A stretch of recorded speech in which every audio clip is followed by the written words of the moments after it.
Hello, everyone. Um, I am here today with Phil McLemore. Hello, Phil. Hello. Nice to have you with me. Oh, Um, I'm glad to be here. Wonderful.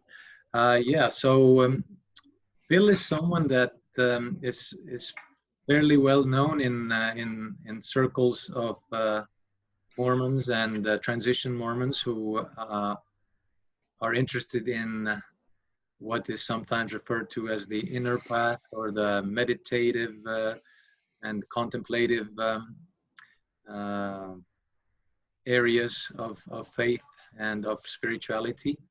And Bill has actually written a number of articles and has been interviewed in a number of podcasts. So the things we will discuss with Phil today have also been many of these things have been covered in other materials, which I will link to. So if you will want to know more about certain things that we will discuss with Phil, then you will be able to find them on the internet. But I think today there will also be some new things that you know that Phil has not discussed before, and I am happy that we're able to talk about it. But yeah, so let's go right ahead. And I assume that there are some who haven't read all the articles and haven't listened to all the podcasts like I have myself. So let's start with Phil. Could you talk about first your the religious side of your childhood, and then how you joined the LDS Church and your experiences in the church? Sure, be happy to do that.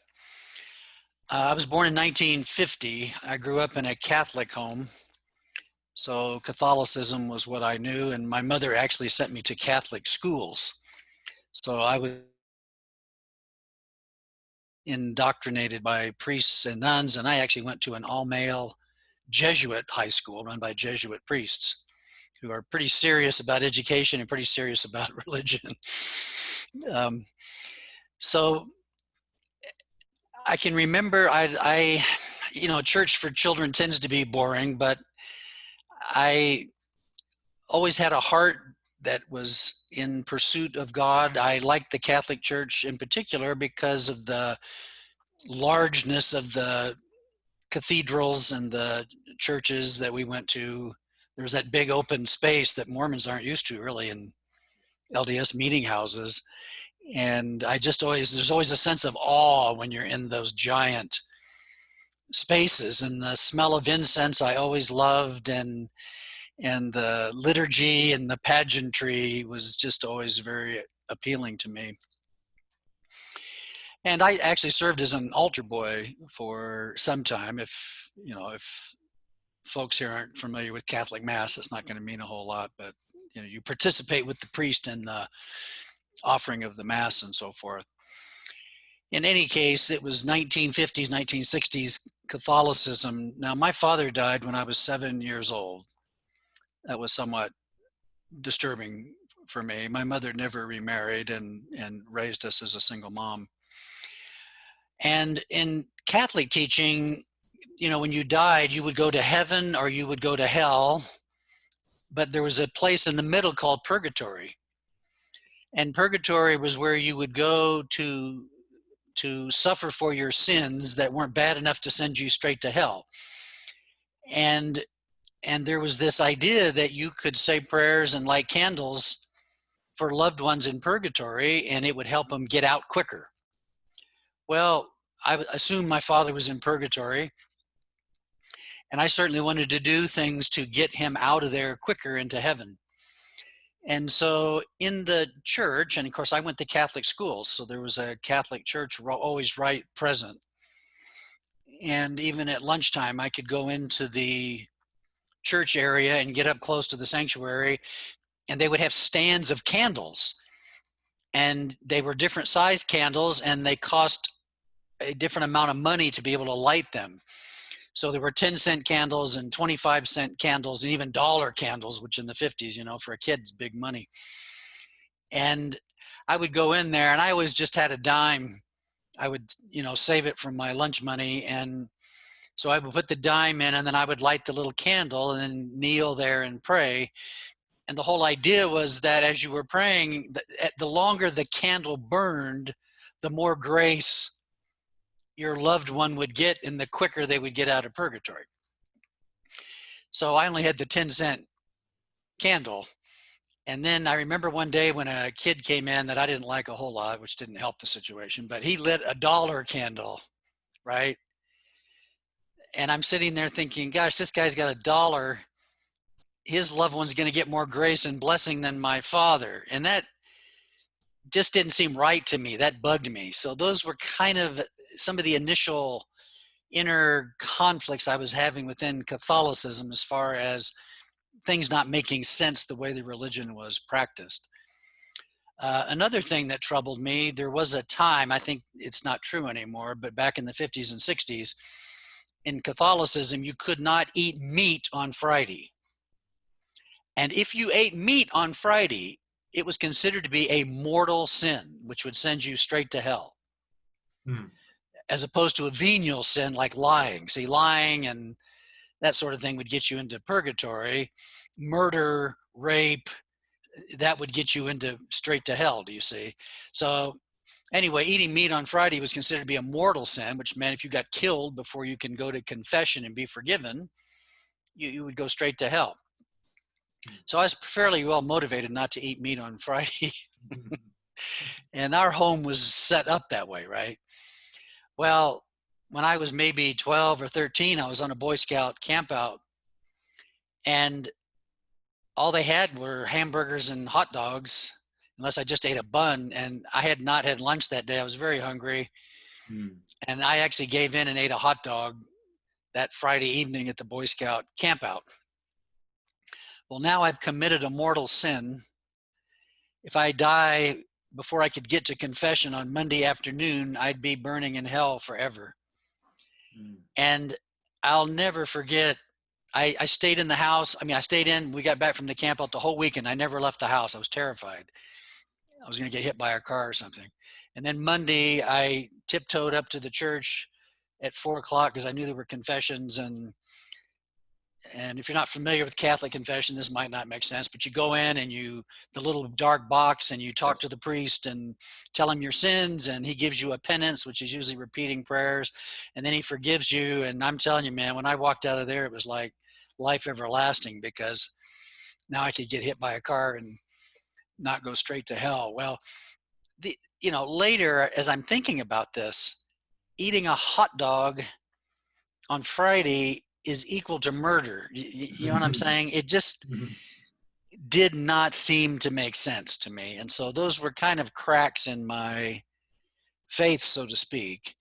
But Phil, can I ask, do you think that those priests actually believed that you'd go to hell? You know, that the Catholic priests, that they literally believe that members who partook of the meat on Fridays actually went to hell? Or was it more like, well, I don't know, we have this from the old times, let's not change it, you know? I don't know, because it's for a grown-up person, it seems so absurd. Correct. And I think the church did do away with it. Now, as a young person, 12, 13, 14, I had no idea what the personal beliefs were of the priests. I just know they were pretty firm in teaching it. And as I got older, 16, 17, then church itself just seemed to be of less interest and less relevant for me. So I graduated from high school in 1968 at age 17, went to college right away, and church just wasn't part of the scene, so to speak. So in any case, even though I had stopped going to church, I always had this desire to understand what people believed, why they believed it, and then what were the impact of those beliefs on their life? How did it really translate into their day-to-day living? That just always fascinated me. And so if there was ever a religious discussion or an opportunity to go to a church, any girlfriend I had, and everybody went to church in those days, any girlfriend that I had, I would always go to their church. And so over the course of 2 years, from 17 to 19, I can't think of a church that I haven't been in and learned something about. And so it was really 2 years of somewhat informal but intentional learning about other expressions of Christianity. I didn't have very much experience with Eastern religions. They never made any sense to me whatsoever. And I had a friend that tried to teach me meditation one time, and she curled me up in a lotus posture and had incense going, and I got sick to my stomach with her particular brand, and my knees hurt, and I got a headache, and I realized that Buddhism and meditation wasn't for me, so I wrote that off. And when I was 19, I became friends with some LDS young adults. And I had no interest in the church at first. It made no sense to me whatsoever. Gold plates, angels, wives. I mean, the whole thing just seemed nutty. And nevertheless, I still had these friends that I respected. They were just good people. They were friendly, caring, and it just was a matter of time before they invited me to a situation where I was interacting in a church activity. All of a sudden, I'm in missionary discussions. And this is a longer story that I told recently on Radio Free Mormon, so people can go there to hear the whole details. But I ended up being baptized at age 19, almost 20. I was just a couple of months from 20. By the way, I got baptized at age 20. Just a parallel here. Right. And Mormonism was very appealing to me. Number one, the theology seemed more logical and made a whole lot more sense. The people I absolutely loved. God became much more real to me. I just couldn't get into this spirit floating around everywhere. You know what I'm saying? That I just couldn't connect with that. And of course, in Mormonism, you've got a God in a body sitting out there somewhere, and he's really our Father, and it's very personal, and your prayers seem more meaningful. And so everything that I was presented with in Mormonism at that time made more sense, felt better. It was a religion that just wasn't on Sunday. It was a religion that people practiced every day of their life. It informed all of their decisions. And so to me, that's what a true religion would be about. It would be perfectly integrated into your life. And on top of that, there was a lifestyle of moral, responsible behavior that I really needed. I needed that for structure and stability. So everything about Mormonism at that time was absolutely good for me. I dove into the deep end of the pool of Mormonism. I went on a mission the next year to Brazil. When I got back from my mission, I was going to college, and I became the leader for the Latter-day Saint group on the campus. I taught and this is another story I tell on Radio Free Mormon, but I started substitute teaching classes for the institute director. I got married, went to another college, and then was hired by the church to be the Institute of Religion director at this second college. And I just always believed that the more I knew about the church, the greater it would be, the more faith I would have. With knowledge, right, you're closer to God. If you know more about God and the gospel, you're going to be happier. You're going to be able to do more, know more. So, right, everything. So I immediately immersed myself in virtually anything and everything that I could read about the church. And I virtually read every church book, produced by church publishers. And then I got into other writings. Dialogue magazine had come out in the late 60s, Sunstone magazine in 1975. They were alternative Mormon publications. And aside from doing deeper research on history and social issues in Mormonism and doctrine, they also started dealing with some of the problems within Mormonism. And so I began to be exposed at a very early age. I mean, I was 25 in 1975. And I was employed full-time by the church in 77. So I was 27 when I became a full-time church education director. So can I ask a quick question? Sure. So Dialogue and Sunstone, and were they, how did let's say an average Mormon, true blue Mormon, active Orthodox Mormon look at those? Were they considered somewhat heretical and let's say not constructive, or what was their image?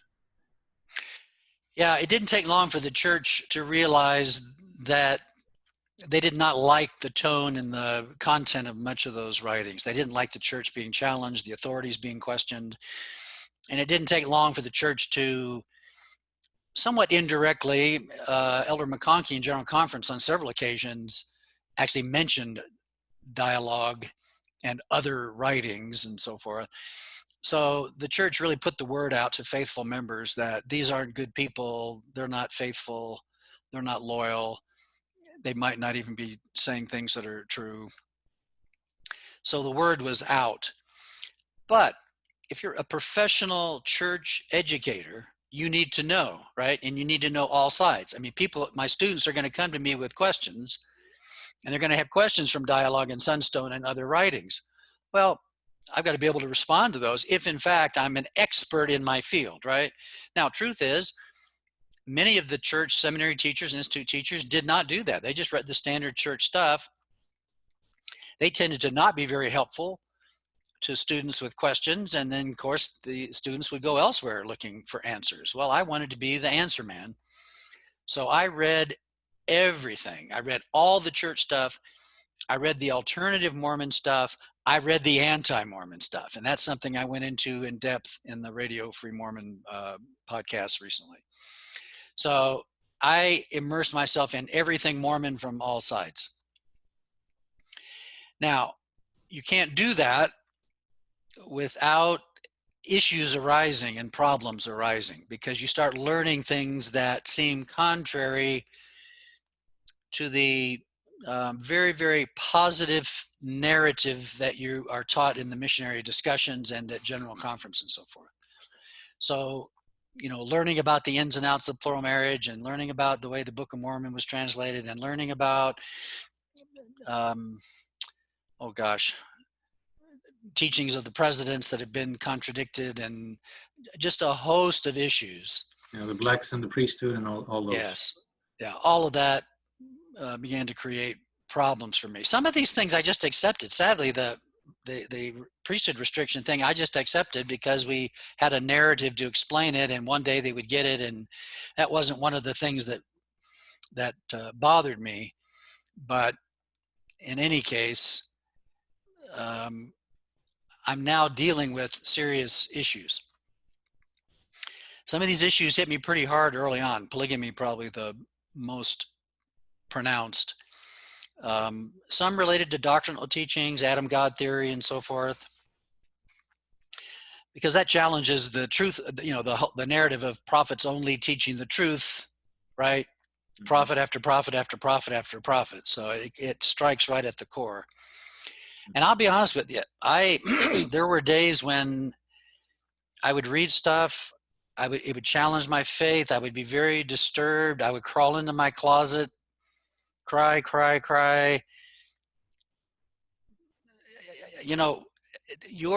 As a Mormon, your sense of self, your identity gets completely enwrapped in Mormonism. It's like there's no life outside of Mormonism. There's no identity outside of Mormonism. And if it goes bad, it's like you have no existence whatsoever. It's like there's nothing true. Mormonism does this. It convinces you there's no real truth outside of Mormonism, and that if Mormonism isn't true, then nothing is true. I can't tell you how many times I've heard people say that. So they feel completely abandoned by God if the church seems to go bad. So I would go through patterns of something would bother me. I would have days of distress and trauma and so forth. I would then, my mind would come online and make reasons. I would come up with justifications and reasons why it could be okay. I was having genuine spiritual experiences. I mean, the fact that I was having spiritual experiences in a church context was kind of a testimony, right? So even though there's these problems, I'm still having great experiences in prayer. I'm still seeing the Spirit working in my life.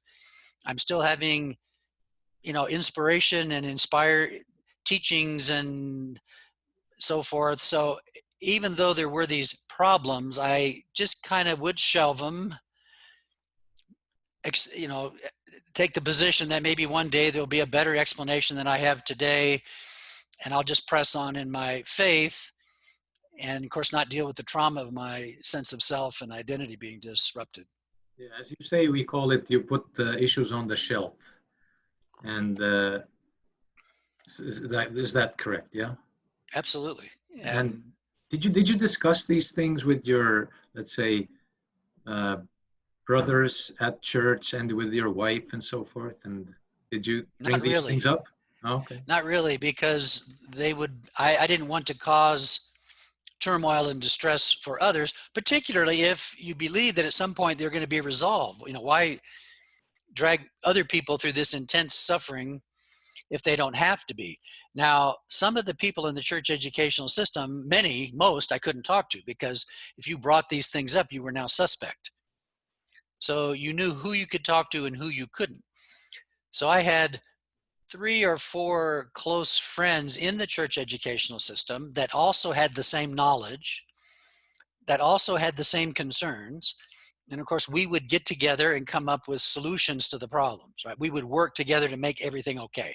So we were kind of a mutual support group to keep the church okay, to keep it right, so we could press on with our families and our sense of self and our careers, because our careers are tied in with the church, right?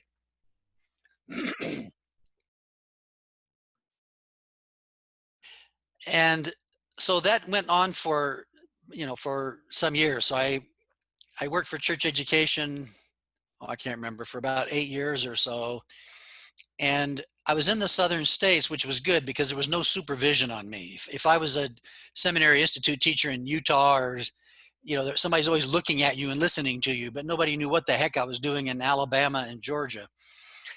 And so I could really live in my own little world and teach the way I wanted to, and so on and so forth.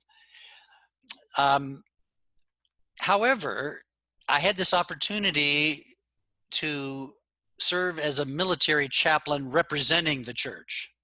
Mm-hmm. And so to be a military chaplain in the United States Armed Forces, you have to be endorsed by a church. So you have to have a certain level of education, and then a church has to endorse you. It's to prevent just oddball people who say they're a prophet or a minister or a priest from coming in and doing who knows what, right? So they tended to trust ministers that came in from other churches. And they try to have a variety of different Christian Protestant chaplains and Jewish and Catholic and Eastern Orthodox and so forth. So they had a very small allotment for Mormon chaplains, and we really served as Christian chaplains. And so I went in as that. And I was having a little conflict with the church educational system at the time. And so it just seemed to be the inspired solution to our several problems for us. So anyway, I became a full-time Air Force chaplain. And, you serve in a general Christian context. So I could not do missionary work. You can't proselyte for your own church, really. You just simply serve the members of the military in the context that's important to them. Do you see? So you don't proselyte, you just serve within a spiritual, religious context. And most military people weren't all that religious. So you really tended to be a counselor, helper sort of a person. We did do religious services and general Christian Sunday schools and so forth. But the chaplain service was great for me because I could focus on just serving people in a general Christian environment, or really an interfaith environment, or no faith environment. You see, it didn't matter. You just wanted to do the best you could to help people. And that was an absolutely perfect environment for me. I didn't have to really deal with church issues. I mean, I couldn't even attend church because I'm doing Sunday services at the base chapel. That's right. So I didn't have to interface with church problems and issues, local or general.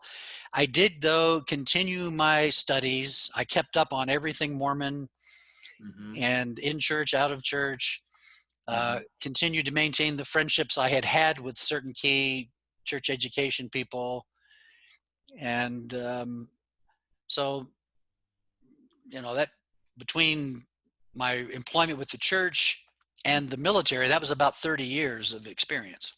Right. So I was going to ask that. So you were in this church educational system until age, what, 30 something or? Well, it was 1984, so I was 34. 34, and then you went to the Army to be the Army chaplain. Yeah, Air Force, actually. Sorry, Air Force, yeah. Yeah. All right. And I was going to ask, were the LDS, how many LDS Army chaplains did you know or were there in the United States roughly? Are we talking about like hundreds of people or tens of people? Oh, well, out of the entire chaplain services, Army, Air Force, Navy, whatever, I mean, there were, several thousand chaplains, but maybe only 20 Latter-day Saints. All right. We were a very, very small group. And did you know them all well, or many? Yes, I knew them all well. And the church was great about nourishing us, and they would bring us into general conference every October. They would have special meetings for us. We would get to hear from general authorities. Frequently, we got great seats in general conference in the tabernacle. They treated us very, very well. And of course, so at least once a year, I'm meeting with all of the chaplains, right? And we're just loving it because we're in a very unique situation. Very few people understand the position we're in. The other chaplains in the services really didn't like us all that much. So they're, kind of after us, undercutting us and so forth. So to be able to meet with guys in the same situation was really important. So you get to know really almost all of the LDS chaplains. Was it a very diverse bunch of people, would you say, or were they, let's say, mostly Orthodox, conservative type people, the chaplains? Most were very Orthodox conservative. They are different in the sense that they have an adventurous spirit, right? They're willing to wear a cross on their uniform, right? They're willing to work in an interfaith environment, and not, proselyte and do missionary work and so forth. Most of them were very mainstream, completely believing Latter-day Saints, but yet with a spirit of adventure, enjoying doing different things, enjoying working in an interfaith environment. I can't remember if I mentioned this. Joseph Fielding McConkie, who was Bruce R. McConkie's son, was an Army chaplain for 3 years. He hated it, absolutely hated it. And he got out after 3 years because he didn't like the restrictions. He didn't like the interfaith environment, you see. He wanted to be preaching the gospel all the time. He thought he would have more opportunity to do that, which, it's just not set up for you to push your religion, right? It's there to serve the members of the armed forces how they need service, not how you think they need service. So there were a few who didn't survive, and they would get out after the initial 3-year commitment. Right. Okay. Yeah. Okay. But you stayed in, you continued in it. I did. I loved it. I worked well in it. My family enjoyed the travel. We moved virtually every 3 years to a different place, and So it just was kind of fun for our family, great job for me, and we enjoyed it a ton. How did your did your um, let's say, I don't know how to call it, devotion testimony of the LDS Church develop during that time, or? You know, it's interesting. I would say until the last 2 years of my service as a chaplain, I would have said I have a testimony, right? I knew most of the big major problems. I had rationalized them some way in my mind, you know, to make it right. Again, based on the need to psychologically, and based on the fact that I routinely had a deep prayer life and spiritual experiences in the church, and so that was enough to sustain me. Now, the other question that comes up is what are the alternatives? So here I am working with day to day Catholic priests, Orthodox priests, Jewish rabbis, Baptists, Lutherans, Episcopalians, Methodists. You see, these are my co-workers. So I got a very close-up view of what their beliefs were, what their churches were like, even though I had already investigated a bunch of them and had a good sense. But now I'm seeing it from the minister's point of view, do you see? And I had to admit that typical Protestant and Catholic theologies make no sense to me. They just don't make any sense to me. Mormon theology makes more sense. Mm-hmm. And again, it just seemed to me, with some exceptions, I mean, in all of these churches, Catholic, Methodist, whatever, you can always find deeply devoted, hardworking, caring people, right? But my experience was day in and day out, Mormons seemed to be more committed to their religion. It was more a part of their life.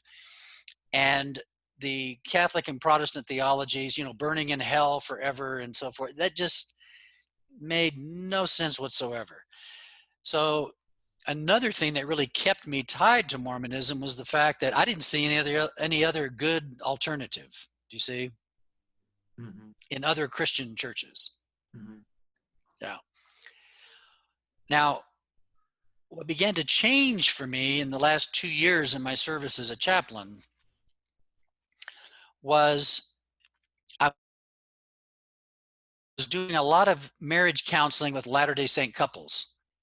Local bishops would send them to me because they're not trained in it, and I was, and they're not comfortable with it. So send them to the chaplain. So I'm getting dozens and dozens of these LDS couples for marriage counseling. And as I began working with them, I suddenly realized that the gospel, as we teach it and practice it, although at some level it helps people to be better and want to be better. I mean, it helped me to be a more honest person, a more caring person, right? It wasn't causing change deep inside. It wasn't changing people's hearts at a deep level where they could break through old patterns, bad conditioning and bad ways of doing things. You know what I'm saying? Unhealthy habits and so forth. Mm-hmm. And it wasn't empowering people to be able to love beyond these boundaries. And I was seeing this working out in marriage, which obviously is, you know, arguably the most difficult of relationships, right? So I'm suddenly noticing the gospel is not working deep at the core to help members be more Christ-like, to overcome difficult sins, so to speak, or bad behaviors or unloving behaviors, and to empower them to love in a Christ-like way. It just wasn't happening. I have a question, Phil, about that. Um, when you were witnessing these, I don't know, these. Um, what's a good word in English? Okay, basically, you witnessed that it wasn't working. Did you ever consider that maybe there was like a limited number of people that it wasn't working for, that they were just not living it right, that for, let's say, a majority, it does work for them, that it's just some kind of a, let's say, a statistical minority that has these problems, that they cannot apply the gospel in their lives? Did you ever think about it this way, Well, or? I might have for a minute. Uh-huh. Once this kind of awakened me to the fact that it's not working for these people, then I started looking around. And I suddenly noticed that I didn't see it working for virtually anybody. Mm-hmm. Again, you would see dramatic changes. If somebody's been a drunk or a really nasty, bad person, and they join the church and now they're a better person, some of those changes can be very dramatic. The change in me was quite dramatic. I wasn't doing mega horrible things, but Mm-hmm. I was immature, irresponsible, stupid. Right. It was a dramatic change for me. So you see some of these dramatic changes in terms of a person trying to be better and living in a better way. But all of those people, if you ask them, are still struggling at the core. They still don't believe that they're in any substantive way becoming Christ-like. And then I began to, as I began to be more observant about regular members, I mean, I was serving, I'd served in bishoprics, I'd served on high councils for 14 years. I know stake presidents and high counselors and bishoprics, right? And I know these people well, and I know what's going on in their lives, and they're having the same problems that everybody else is having, and they're having the same struggles. So let's specify here. So what kind of troubles and problems would they be having? Because I mean, mostly we assume that the let's say the high councilmen, the bishops, the stake presidencies, they're not having let's say alcohol problems. They are not murderers. They don't have, maybe they might have some porn problems maybe, but not most of them. What kind of problems were you witnessing? Yeah, it's more things like impatience, selfishness, inability to increase your ability to love, being emotionally vulnerable in your family relationships. I mean, a lot of these men hang out at church because family's tough, right?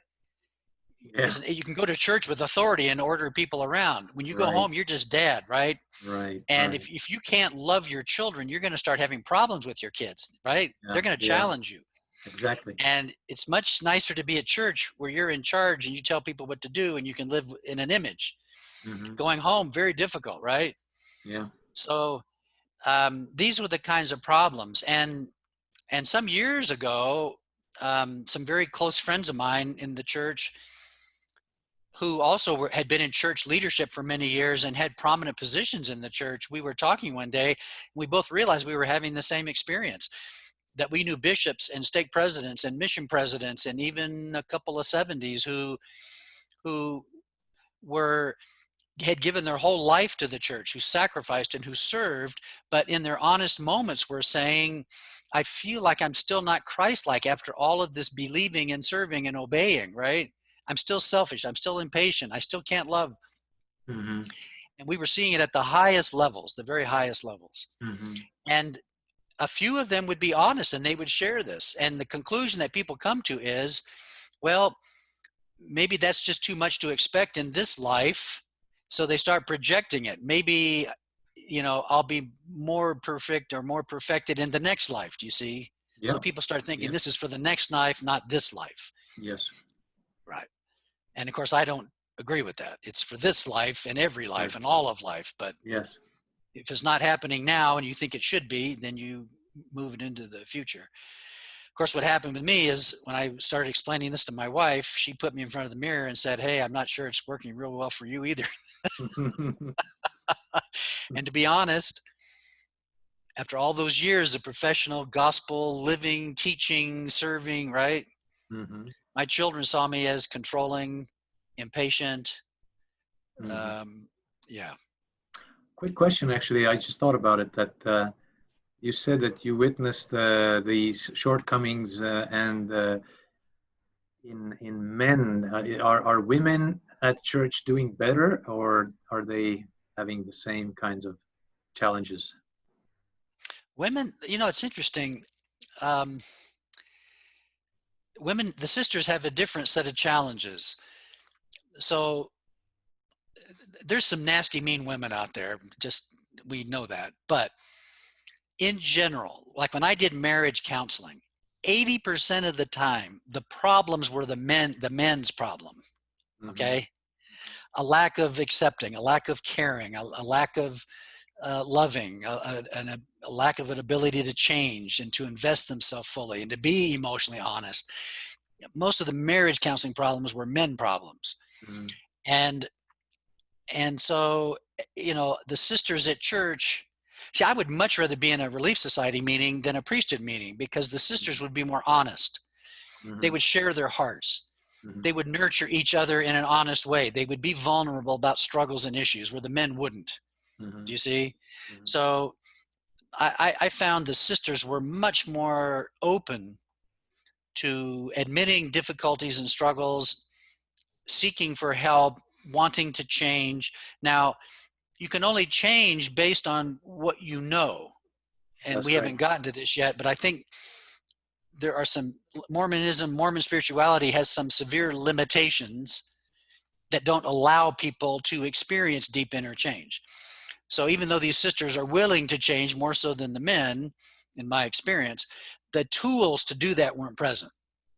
Okay. Okay. And so what I found was, because of these standards of perfection that we have in the church, Mm-hmm. the perfectionism and the be like Christ, I don't think the men really take it seriously. The women take it seriously. And because they take it seriously, they suffer more from failure, from feeling inadequate, from feeling deficient, Mm-hmm. from feeling not good enough. And on top of that, they're in a church system where the men have the authority, where the men get the big revelations, where the men are in charge, right? Where the Mm-hmm. men have the priesthood and tell you what to do. So from a variety of different sources, the women are struggling more with feelings of inadequacy. I mean, gosh, there was a study some years ago, and it still seems to be true. Mormon women in Utah were taking more antidepressants than the national populace. You know what Yeah. I'm saying? Yeah. And a lot of it had to do with this sense of feeling inadequate because of these very high standards Yes. and a culture of perfectionism and image that they knew they couldn't live up to, right? Being the perfect mom, right? Being the perfect wife. For some Mm-hmm. reason, men never worry about being the perfect father or being the perfect husband, right? It's the women Mm-hmm. that take that on. Mm-hmm. So Or, they're or when they do, it can lead to this conundrum that you just don't have the energy to be good at everything that is expected, right? I mean, oh yeah, absolutely. to be a good professional and successful career person, to be putting in all these hours, to be being a lay church leader, to be a good husband and father, to take care of your spiritual and physical needs. There comes a time when you, or let's say, where some will feel that it's just way too much and something has to give. Oh yeah. And for some reason, the women get stuck with, if they're working. Now, back in the 70s, not that many LDS women were working, at least in the United States. Mm-hmm. That's not true today. Mm-hmm. But when that began, you're right. They had to do the full job, and then they have to come home and do the full home for the most part, because the men are doing church, right? And I'm telling you, they're staying at church until the wife Mm-hmm. gets the kids to bed and the kitchen cleaned up. Yeah, I'm yeah. telling you, I sat in bishopric meetings. Our meeting would be over. We'd sit around for 2 more hours just talking about nonsense, right? Rather than go home. Mm-hmm. Yeah, Outrageous. I hear you. Outrageous. I hear you. But so you let's say in the last 2 years, how old were you then by the time you started to know these the challenges with the church not having the desired effect?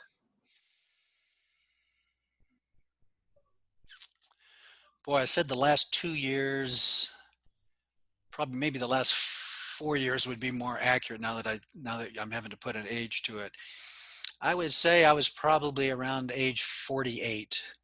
Mm-hmm. Okay, so you were well into being let's say, a mature, experienced, educated, knowledgeable, experienced person in the church. You had Oh yeah. experienced it all. You had learned it all, and you sort of let's say, started to take a new look at things with a new perspective, yeah. But then you needed a catalyst, yeah, to move on. Yeah.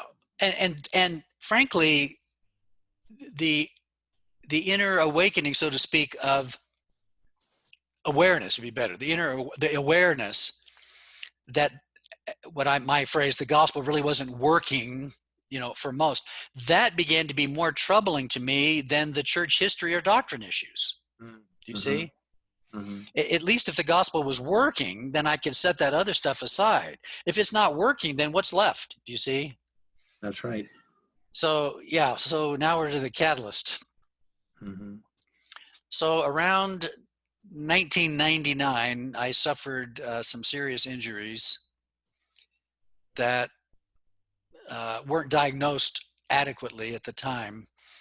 And about a year after these injuries that I had to my neck and my spine and so forth, I started having a cascade of miserable symptoms. Before we go into the symptoms, would you be willing to be more specific? What exactly happened? Okay, well, I've in the past I've been able to kind of slip by just saying an accident. Everybody assumes automobile accident, but um, yeah, maybe I haven't talked about this to cover up my stupidity. But in any case, when I was about 17 years old, my friends and I were attacked by a group of 20-year-olds, 25-year-olds, and just beat to a pulp. I mean, we were just Mm. downtown Sacramento, California, chains, and they just tore us up. And after that experience, I decided that I wanted to be able to protect and defend myself. Sure. So, Northern California, 1960s, karate was very, very popular. TV shows, movies, and literally many of the most prominent and famous karate teachers were in Northern California during that time period. Mm-hmm. So I started taking karate classes in several different traditions from some of the best teachers of the time, Mm-hmm. and it was quite fun. What discouraged me as I began to watch street fights and stuff was the karate guys were getting their butts kicked quite severely. It seemed that karate skills did not transfer into street fighting very effectively. Yes. So once you lift your leg off the ground to kick, you have no balance. There's no good balance on one leg. So if Mm-hmm. somebody rushes, and it's very hard to kick somebody in a vital spot one time. So any street fighter will just rush you, and they'll have you on your back, pounding your head on the concrete, and you can do nothing with your karate skills, right? Mm-hmm. So when I got to college, later I joined the boxing team. They used to have boxing teams in those days. They don't anymore. And again, I'm learning from the best. My coach was a sparring partner for the world champion George Foreman. He was the Wow. number 10 ranked heavyweight champion in the world at the time. Okay. So I'm getting great coaching, and he would invite students to come beat us up. He would invite tough guys to come into the boxing class and try to beat us up. Mm-hmm. So he had us involved in real fighting, and then based on what he saw, he would refine our skills. Mm-hmm. So when we left his boxing team, we felt like we could defend ourselves in any way that anybody would try to approach us. Sure. So I was just loving fighting, training for fighting, and so on and so forth. Mm-hmm. You asked for this, so you see why I just say accident and move on. In any case, I joined the church, go on a mission, get married. Well, there's no more time for training, fighting. And my wife had 3 children when we got married. So I went from single student to family of 5 overnight. No extracurricular activity for me, right? Mm-hmm. Work, family, church. That was it. Sure. And so many, many, many years went by. I always had an interest in fighting, just couldn't do anything anymore. So when I was 45 years old, I was on a military deployment to Cuba, Mm. and I was stuck in the officers club at the Jacksonville Naval Air Station waiting for a plane to Cuba. Mm-hmm. And I sat down in the club, and they had a viewing of the Ultimate Fighting Championship. All right. Do you know this? Yeah. Well, I'll tell you later, but I do know. Yes. Okay, so it was UFC number 2, Yes. and the UFC was started by Rorion Gracie. Yes. And so this family from Brazil who had developed this style of jiu-jitsu had come to America and really transformed the martial arts. And he started the UFC to kind of showcase their family's style of fighting. And Royce Gracie was the younger brother, and they put him in there. And you know, he beat all these bigger, faster people. Well, I'm Yes. watching this because Royce is exactly my size and Yes. build, except he's an inch taller. Yes. And I'm watching him beat these bigger, stronger, faster guys, right? And I'm thinking, this is what I've always wanted, right? Yes. And so when I got back from Cuba, we were living in Las Vegas at the time, and the Gracie Academy was in Los Angeles, Mm-hmm. about 4 hours away. Mm-hmm. So I watched the rest of the UFCs. I studied Royce Gracie on video. I said, I got to know this stuff. I'm 45, right? Mm-hmm. And I thought, I can do this, right? Mm-hmm. I can do this. I knew I couldn't be a great wrestler. I knew I couldn't be a boxer anymore at 45, but I can do what he's doing. Mm-hmm. So I called Rorion Gracie on the phone. Mm-hmm. I said, hey, I love this stuff. I want to learn. He said, come on down. So I started taking trips to the Gracie Academy, and I'd go in the summer and train. So I was able to train with Rorion Gracie, Royce Gracie, the father who started the system. I served Right. my mission in Brazil, so I spoke Portuguese. Right. So I just meshed right in, you know what I'm saying? Because I can Yeah. talk Yeah. with them in Portuguese. Yeah. So I'm suddenly gaining Gracie Jiu-Jitsu skills. I'm Uh-huh. feeling I can defend myself, right? Right. And my son was on the high school wrestling team at the time, Ah. and I'm teaching him some moves. Well, he's choking these guys out in wrestling. They're trying to figure out where he learned this stuff. He says, well, it's my dad. And they said, what? That geeky, scrawny old chaplain dude? And he said, oh, yeah, come over to the house and tell him that. So he brought the whole high school wrestling team. And, you know, these kids are 17, 18. They're young. They're strong, right? Yeah. I'm 45. And they all challenged me. I had a little training area with mats in the basement. And I choked out every one of the members of the high school wrestling team that night. So I'm feeling pretty good. Mm. So then we moved to Hawaii on a new military assignment. And as it just turned out, one of the Gracie brothers had an academy there. So I started training there with one of the other brothers. Mm-hmm. The difference was this brother was also training no rules fighting fighters. Ah, I see. I'm the old guy. I'm the old 48-year-old in the self-defense class. Mm. Yes? Mm-hmm. So suddenly I'm meeting these other guys that are fighting in Super Brawl and UFC, and right? Mm-hmm. Mm-hmm. And one night I decided I'd do some training with these guys. Mm-hmm. Huge mistake. I'm 48, they're 20, 22, 24, right? Mm. So in one fateful evening, I just got destroyed, fractured. I didn't want to give up to these punks, these young kids, right? Yeah, yeah. Much tougher, Your much ego. more skilled, my ego.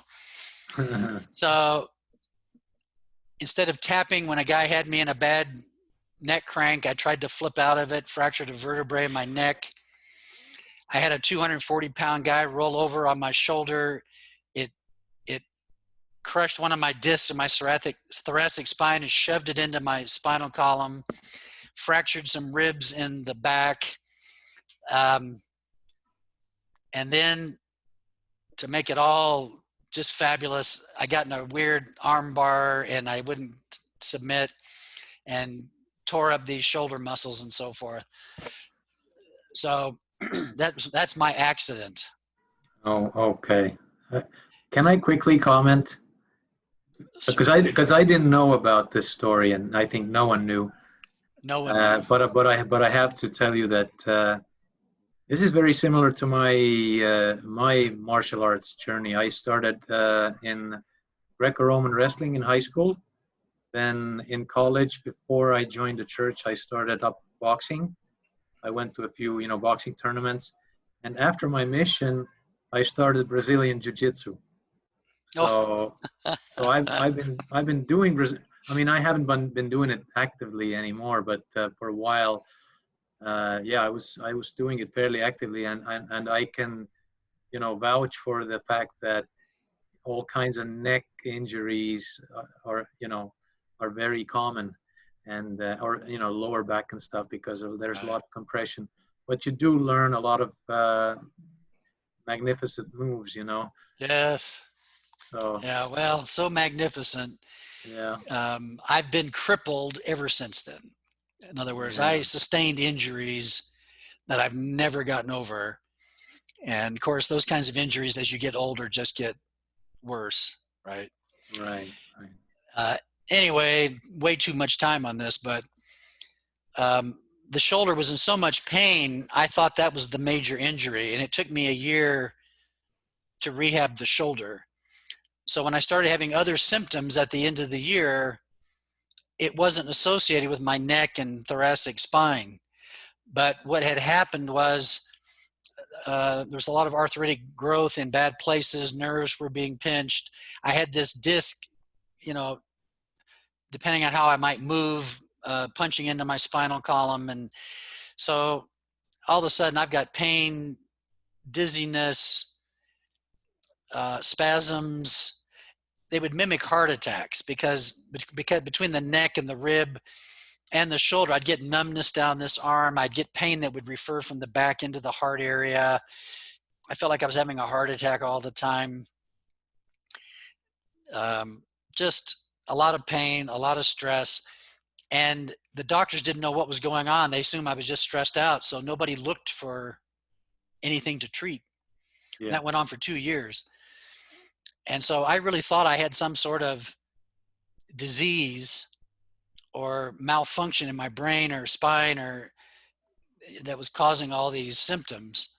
Mhm. And so between the pain, incessant pain and the dizziness, the fear and the stress, I was just a mess. I got burnout with stress, anxiety, then that moves to depression, and then your life is not worth living whatsoever. It's just horrible. Now, did you get any priesthood blessings? Oh Did gosh. you pray? So what was my response to this? I doubled down on the LDS path, right? Pray more, Right. pay more, study scriptures more, go to the temple more, right? Mm-hmm. Hoping God will bless me for being more and more and more faithful and doing more and more things, right? That's the Mm-hmm. Mormon way. Mm-hmm. Do more, get blessed more. I Because when it's about your physical, health and pain management, then the idea that you'd be relieved from it someday, in the next life doesn't doesn't cut it. no, You want no, pain relief. no, I needed it now.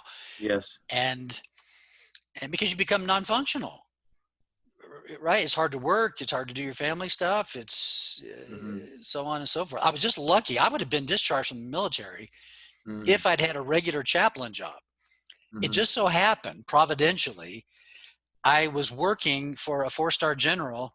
There are these few little chaplain jobs where you get pulled into the general staff to do war plans and financial planning because it requires knowledge only a chaplain would have in certain portions of budgeting and planning.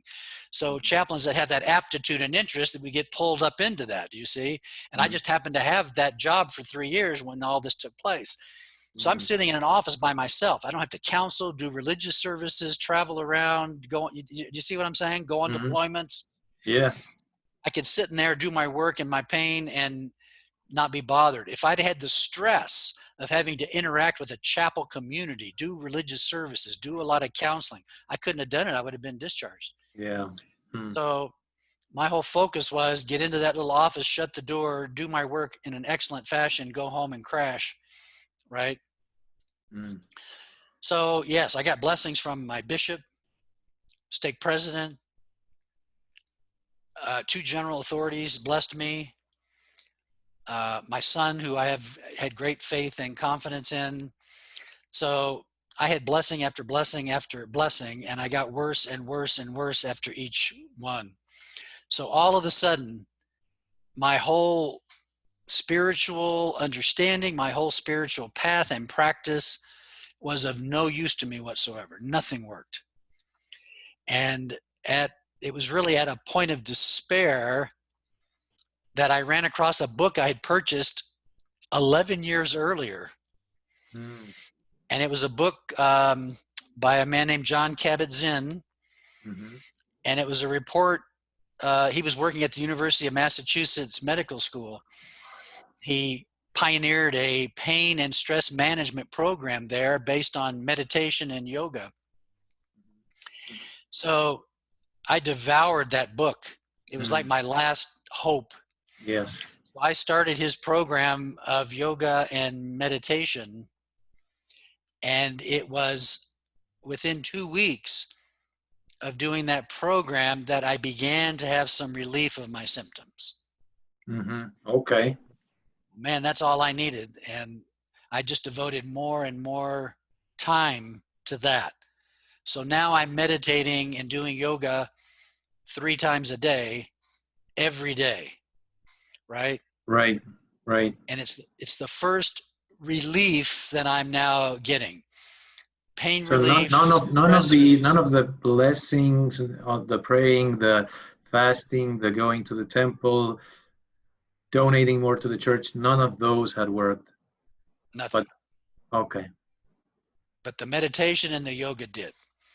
Now, obviously, looking at this from the point of view of what's God doing with me, right? Mm-hmm.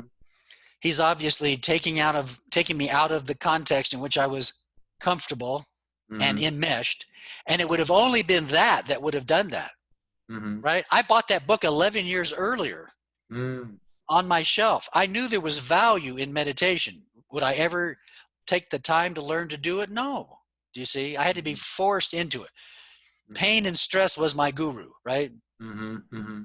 So God pulls me out of that, puts me into a whole new different spiritual path. That's really what happened. Right. So long story short, stress and pain is diminishing. I'm getting some relief from the symptoms. Over time, the relief extends from just the practice itself to time outside the practice. And then, I mean, I always had some problems, because I have problems today because I never had anything treated, even when I found out what was wrong. Mm-hmm. I mean, 2 years later, they did an MRI in my whole spine. They saw the disc in there. They saw the neck problems. I ended up getting a lot of steroid injections in my neck, which helped a lot. On my own, doing yoga, I got that disc to slip back into its normal place and out of punching into my spinal nerve, okay? The yoga stretching did that, Yeah, or yeah.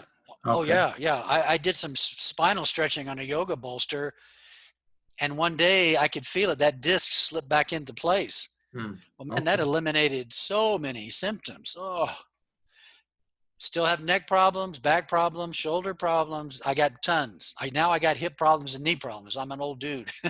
Okay. And I did things I shouldn't have done at 48 with 20-year-olds. But in any case, Yes.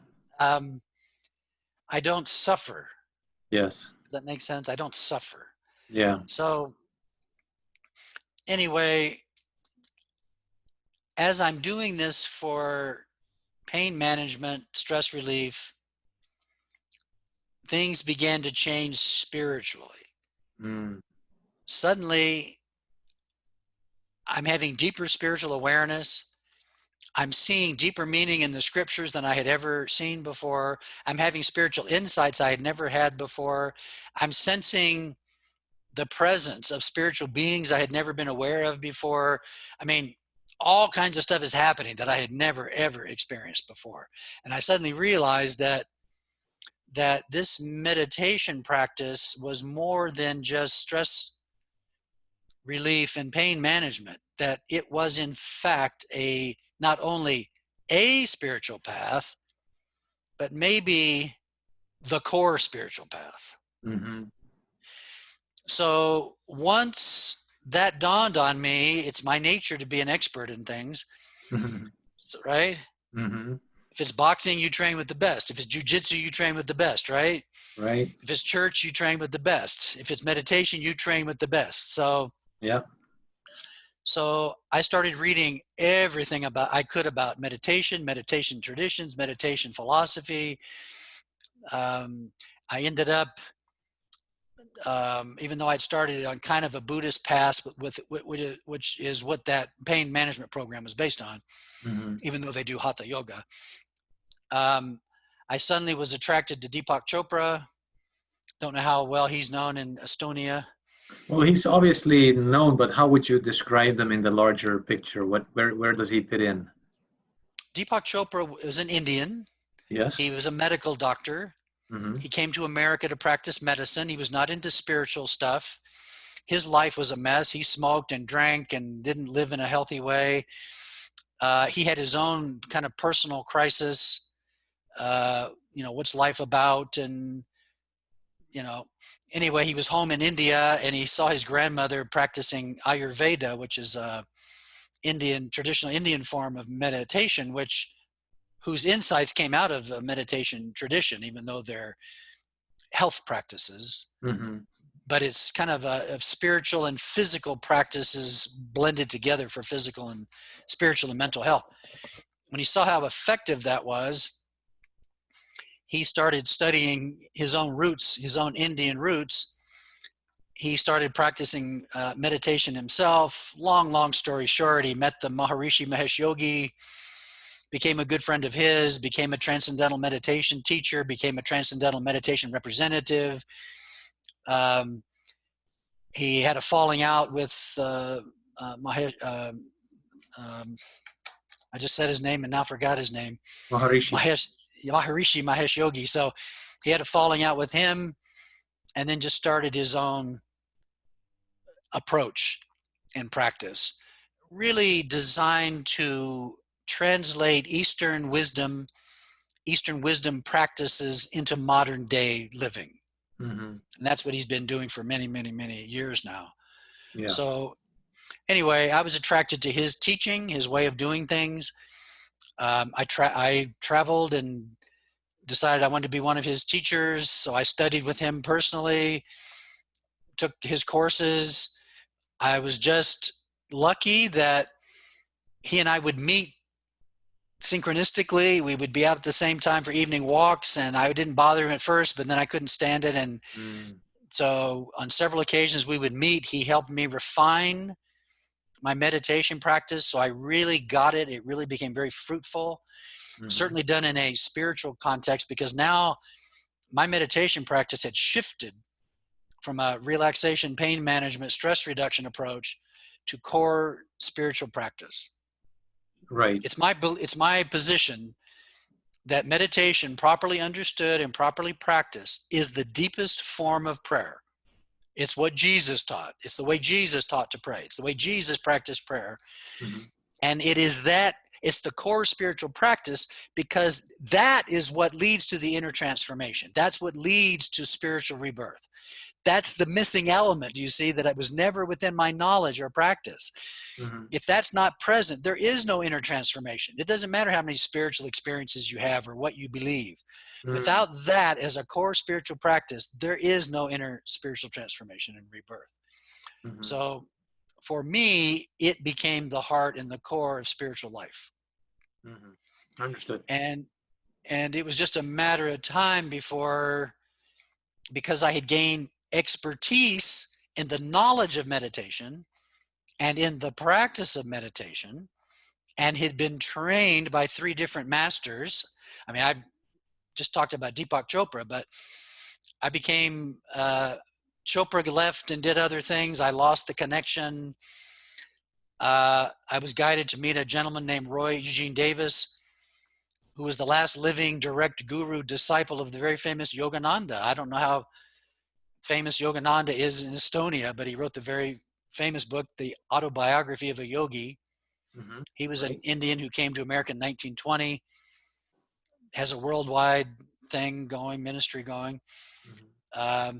So anyway, I got initiated into that yoga tradition, and for 13 years, the last 13 years of his life, I became his student, disciple, friend.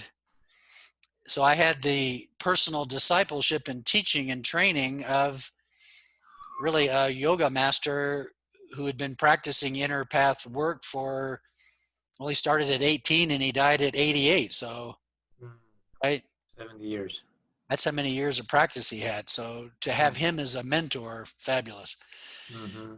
So somewhere around 2005, I started teaching meditation.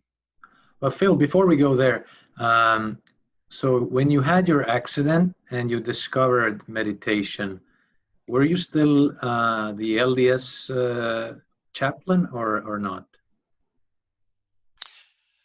I was. So Okay. I was into my second to last assignment in Hawaii. Mm-hmm. And what I did at first, and I'm sorry, I should have mentioned this. I was remiss. I'm glad you asked. Mm-hmm. At first, I saw this as one of the deeper aspects of the gospel, Mm. right? Because you can find some quotes in Mormonism that relate to this, right? I mean, you got President McKay talking about meditation being the most secret, most sacred door through which we enter into the presence of the divine, right? Yeah, I mean, that's holy right. smokes, that's Eastern meditation language. Do you see? Mm-hmm. Now, did he understand it and really practice it at that level? No, he didn't. But he had the language. Right. So you could hold on to things like that. Do you see? Yeah, yeah, yeah. So I spent maybe 2 to 3 years working very hard to make this new life, this new understanding consistent with Mormonism. Mm-hmm. Okay. Mm-hmm. Um, so I worked very hard at that. It Because just became your day job was still, related to Mormonism and Christianity, right? right. And again, I'm seeing more potential. I mean, what religion is teaching divine nature? What Christian religion is teaching divine nature? Not Baptists, not Catholics, right? Mm-hmm. Mormons kind of are. So Mm-hmm. the language of divine nature, the language of eternal progression, the language of, I'm saying there was enough of a foundation in Mormonism to try to link it with the mystical tradition. Mm-hmm. The fact that a mystical tradition has never developed out of Mormonism should tell us something. Mm-hmm. But for me, I wanted to do it. I wanted to bring those two worlds together. And so I'd say until the last year of my service as a chaplain, I still felt like if you pushed me, I'd say, well, yes, I have a testimony. I just wish we lived the deeper aspects of the gospel, right? Mm-hmm. Yeah. We're not living the deeper aspects of the gospel. The brethren aren't teaching the inner aspects, of the deeper aspects of the gospel. But I know it's there, and I'm going to try to be faithful until somehow it blossoms in the church, you see? Mm-hmm. Which is my wife's current position, by the way. She's Okay. wants to hang in there until this deeper aspect blossoms. Okay. So in any case, it was probably in the last year of my service as a chaplain that one day I woke up and it was like,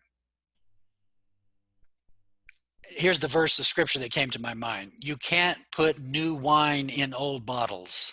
Yeah. So the new wine of spiritual rebirth was not fitting in the context, structure, teaching, culture of the church. So I have a quick question then. And then the shelf broke. I see. Okay, so that's when let's say until that moment you were still, let's say you didn't really have a faith slash church crisis. You were still trying to put the picture together, but then one morning you realized you really cannot, put the new knowledge into old containers. Then the shelf broke. That's when the real struggle started, didn't it? Well, actually, or did There it was just? a bit of a struggle there. The struggle, much of my struggle was trying to make sense out of all these issues, Sure. putting them on a shelf, hanging in there. There was a bit of a struggle when I realized it wasn't working at the heart level with Mm-hmm. people. That was a bit disturbing, because if it's not working, what is the value, do you see, of what we're doing in the church? I mean, there is value in, obviously, but if, I mean, Jesus didn't come to get us to accept certain beliefs about God and to just live a moral life Mm-hmm. and to do ordinances, right? His stated purpose was to bring us into oneness with God through spiritual rebirth and inner rebirth, a change of nature, right? Mm-hmm. Not just qualify for the kingdom, which is our current lingo. This qualify for the kingdom is nonsense. It's not in any way consistent with his teaching and mission. So there was struggle trying to figure out, why isn't this more present? You see, when the shelf broke, several things happened. Suddenly I realized I had been spending over 30 years trying to make right hundreds of things that weren't right, right? Mm-hmm. Polygamy is not right. Taking other men's wives is not right, Mm-hmm. period. Do Mm-hmm. you see what I'm saying? Yeah. Um, and so suddenly there was actually a tremendous relief, because I suddenly realized, wait a minute, there's not thousands of issues to solve here. There's one issue. This just isn't what it seems to be. Once you understand that's true, those thousands of issues kind of fade away. There's no need to resolve them anymore, do you see, to make them right. Mm-hmm. So there was a sense of peace at that point. The problem is it now put me on the outs. Yes. So will my family understand this? Do you see? Will my Yeah. friends So a different crisis emerges. But you did not have, I mean, was there also a question that could you continue being employed, let's say, by the church or representing the church? Well, fortunately, this was my last year as a chaplain, Uh-huh, I see. right? I see. Um, And you would have and qualified for the retirement yeah, so pension. I served 21 years. I would have retired. I would have qualified for retirement the previous year. Mm-hmm. You need a year to transition out. You know what I'm Mm-hmm. saying? And so, um, so we decided to get out for a variety of reasons. Really, it wasn't just that. Mm-hmm.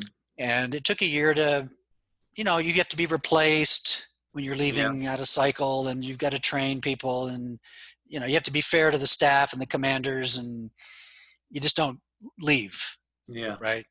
So, but then now there came the moment then where you had to start discussing this with with your family and with others about your faith transition, pretty much. Yes, it was very shocking to friends. And I think I mentioned with Radio Free Mormon, I've lost probably 4, if not 5, of my lifelong best friends. Okay, it's very tragic. To this day. They're afraid of me. They're Mm, suspicious of me. They're uncomfortable with me. mm, Um, and I don't have any need to push. I'm not trying to proselyte, right, mhm, for anything, but I'm a reminder, right, of issues and problems in of a different way.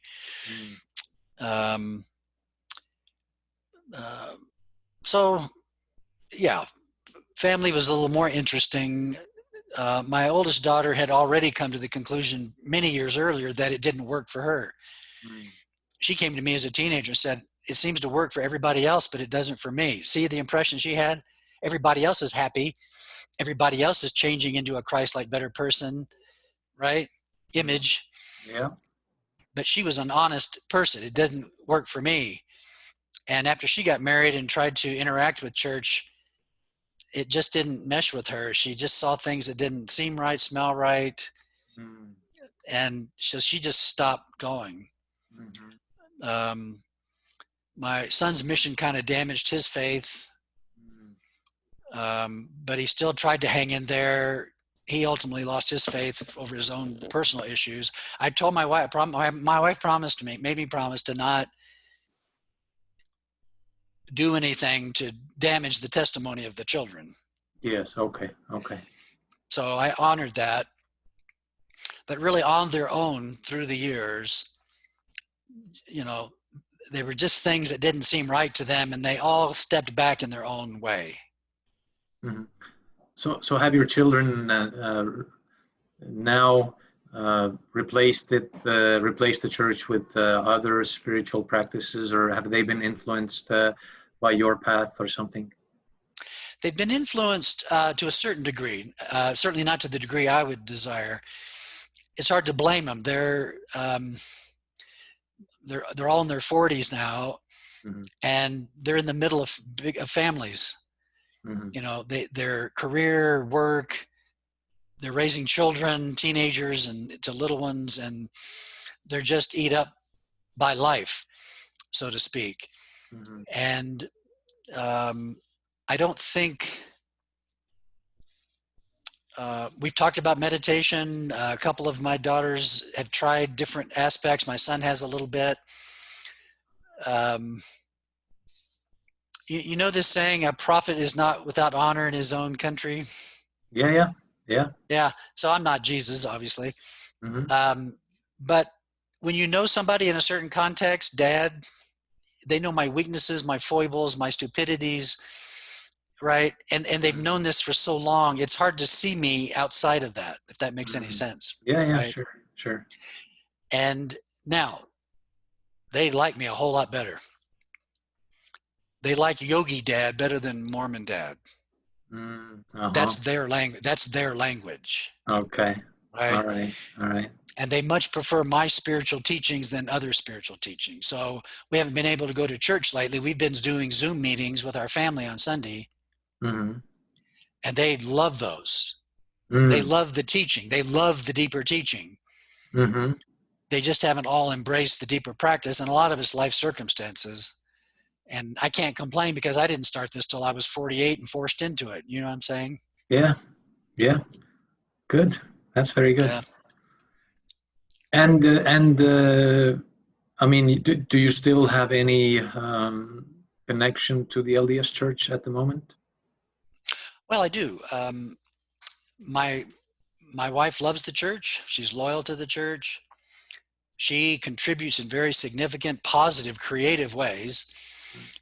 She has a much deeper vision of what ought to be going on, and she offers it. And she's just loyal and faithful, and the church has blessed her in so many ways that she wants to continue to give. And so I'm not messing with that. And I've been able to contribute in positive ways. I mean, gosh, in the last 15 years, I've taught gospel doctrine for 12 out of the last 15 years. They won't have me anymore. I think I'm finally been identified, but you became for all too those, progressive. But all those years, oddly, I'm a little weird. I'm very liberal theologically, and in terms of spiritual practice, I'm quite conservative in political issues, so I kind of fit that way. But the teachings were always more substantive than people were getting in other church classes, which is why they kept me in there for 12 years, do you see? Mm-hmm. In 2 different wards. But I finally, they're just people who couldn't go as far as I wanted to go, and it created too much distress. And I don't blame the bishop for finally saying, look, this just isn't working. Yeah, sure. So I go, we go to Sacrament meeting. I go to all the meetings. I participate as positively as I can. I do what I can do with integrity. I don't accept things I can't do with that I believe are meaningful and substantive. Mm-hmm. If my wife teaches a class, I help her prepare. Sometimes I co-teach with her. I developed a special meditation just for the sacrament. I hold it sacred just for the sacrament. So when I go to sacrament meeting, I'm always doing this very special, what I call sacrament meditation. So that is always a very deep, meaningful experience for me. So, you know, I can pursue God anywhere, right? Mm-hmm. In church, out of church. My core spiritual practice obviously is not LDS, right? Mm-hmm. but I can function in a minimal way Mhm. in the church still, and I want to support my wife's desire and service too. Mhm. So would it be fair to say then that the reason you have remained involved to the degree that you are is to support your wife? That's a major part of it. Now, in Utah, where we live, your neighbors are your ward members. Mm. So when we lived in Georgia, our ward was scattered way all over the place, right? Mhm. You'd have to drive 30 minutes to church and 30 minutes to go visit somebody. Here, you walk across the street. Your ward Mhm. members live within 2 or 3 blocks, right? Right. So, you know, church is part of the community, is part of the neighborhood. So part of it too is just being able to interact with my friends, my neighbors, right? Because Mhm. we're sharing life together anyway, and that's a major part of it. So I'm there for a variety of reasons. I'm always seeking God when I'm there. I'm always trying to share what I consider to be a more substantive point of view about Jesus and his teachings and his mission. Mhm. And I'm able to do that, Mhm. not every week, but regularly. Mhm. But if it's not too personal, may I ask, you do not feel that you are, let's say you're enough on the same page that you could, let's say, go to the temple or something? Um, Boy, we have not gone for many years. We went. Um, I don't know what to say here. The temple could and should be a place for deep spiritual practice. Mm-hmm. It could be. It should be. Mm-hmm. But we've turned it into an externalized ritual with just a lot of talking and a little bit of sitting in the celestial room, and then they rush you out so you can do another session, right? Mm-hmm. Um, there's not a lot of deep spirituality being practiced in the temple. Mm-hmm. So it takes a lot Although, of time. although people, when they go there, they say they feel like special, I don't know, spiritual experiences. Is it mainly the emotion of what's it called? The emotion of elevation due to the fact that they're in a beautiful place. I mean, there's this there's special ritual. I don't know. There's something that people when they go there they say that they have a special experience. Or I don't know. Yeah, it is a special place. There is more silence. There's not much silence, but there's a little bit of silence that most Mormons don't experience. Mm-hmm. Mormons are afraid of silence when that's where spiritual realization is. But in any case, um, I don't know. When I'm in the locker room at the temple, people are talking about their cars and their trucks. There doesn't seem to be an inner preparation for reverence. Even in the celestial room, people are talking about their kids and their Yeah. vacations. And I'm stunned. I'm absolutely horrified by the conversations that go on even in the celestial room. I'm not finding, there are a few, Latter-day Saints whose spiritual life is focused on the temple. They do have very inner sacred experiences there. Mm-hmm. I don't see where it results in the inner transformation that I'm talking about. It's more of an emotional experience. Mm-hmm. It's not resulting in what I would call spiritual rebirth, do you see? Which is Mm-hmm. what should be happening. Um, so, to go is a half a day activity, right? To get ready, to Yeah. dress, to change, Yeah. Yeah. right? So for us, all that time is not worth what the benefit is, do you see? Hmm. And you would have to believe in the efficacy of those ordinances also, Right. because I mean, And there's doctrine is related to it, and right, right. And now my wife has very deep spiritual interpretations of endowment and sealing and the ordinances and so forth. hmm Uh, I agree with her 100%. It's just that nobody in the church teaches it. None of the brethren teach it, right? Mission president, the temple president doesn't teach hmm it. They would never even understand it. So my wife has a very deep understanding of what it could mean and should mean, right? What the symbols should mean as far as, see, for me, ordinances are symbols of inner spiritual processes. Mm-hmm. The participation in the ordinance is significant because you're uniting spirit with form, right? Mm-hmm.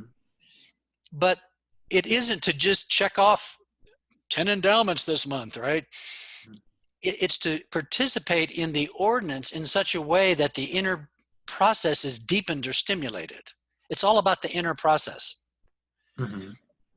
To participate in an ordinance without being awakened and deepening yourself in the inner spiritual process is in some respects useless, other than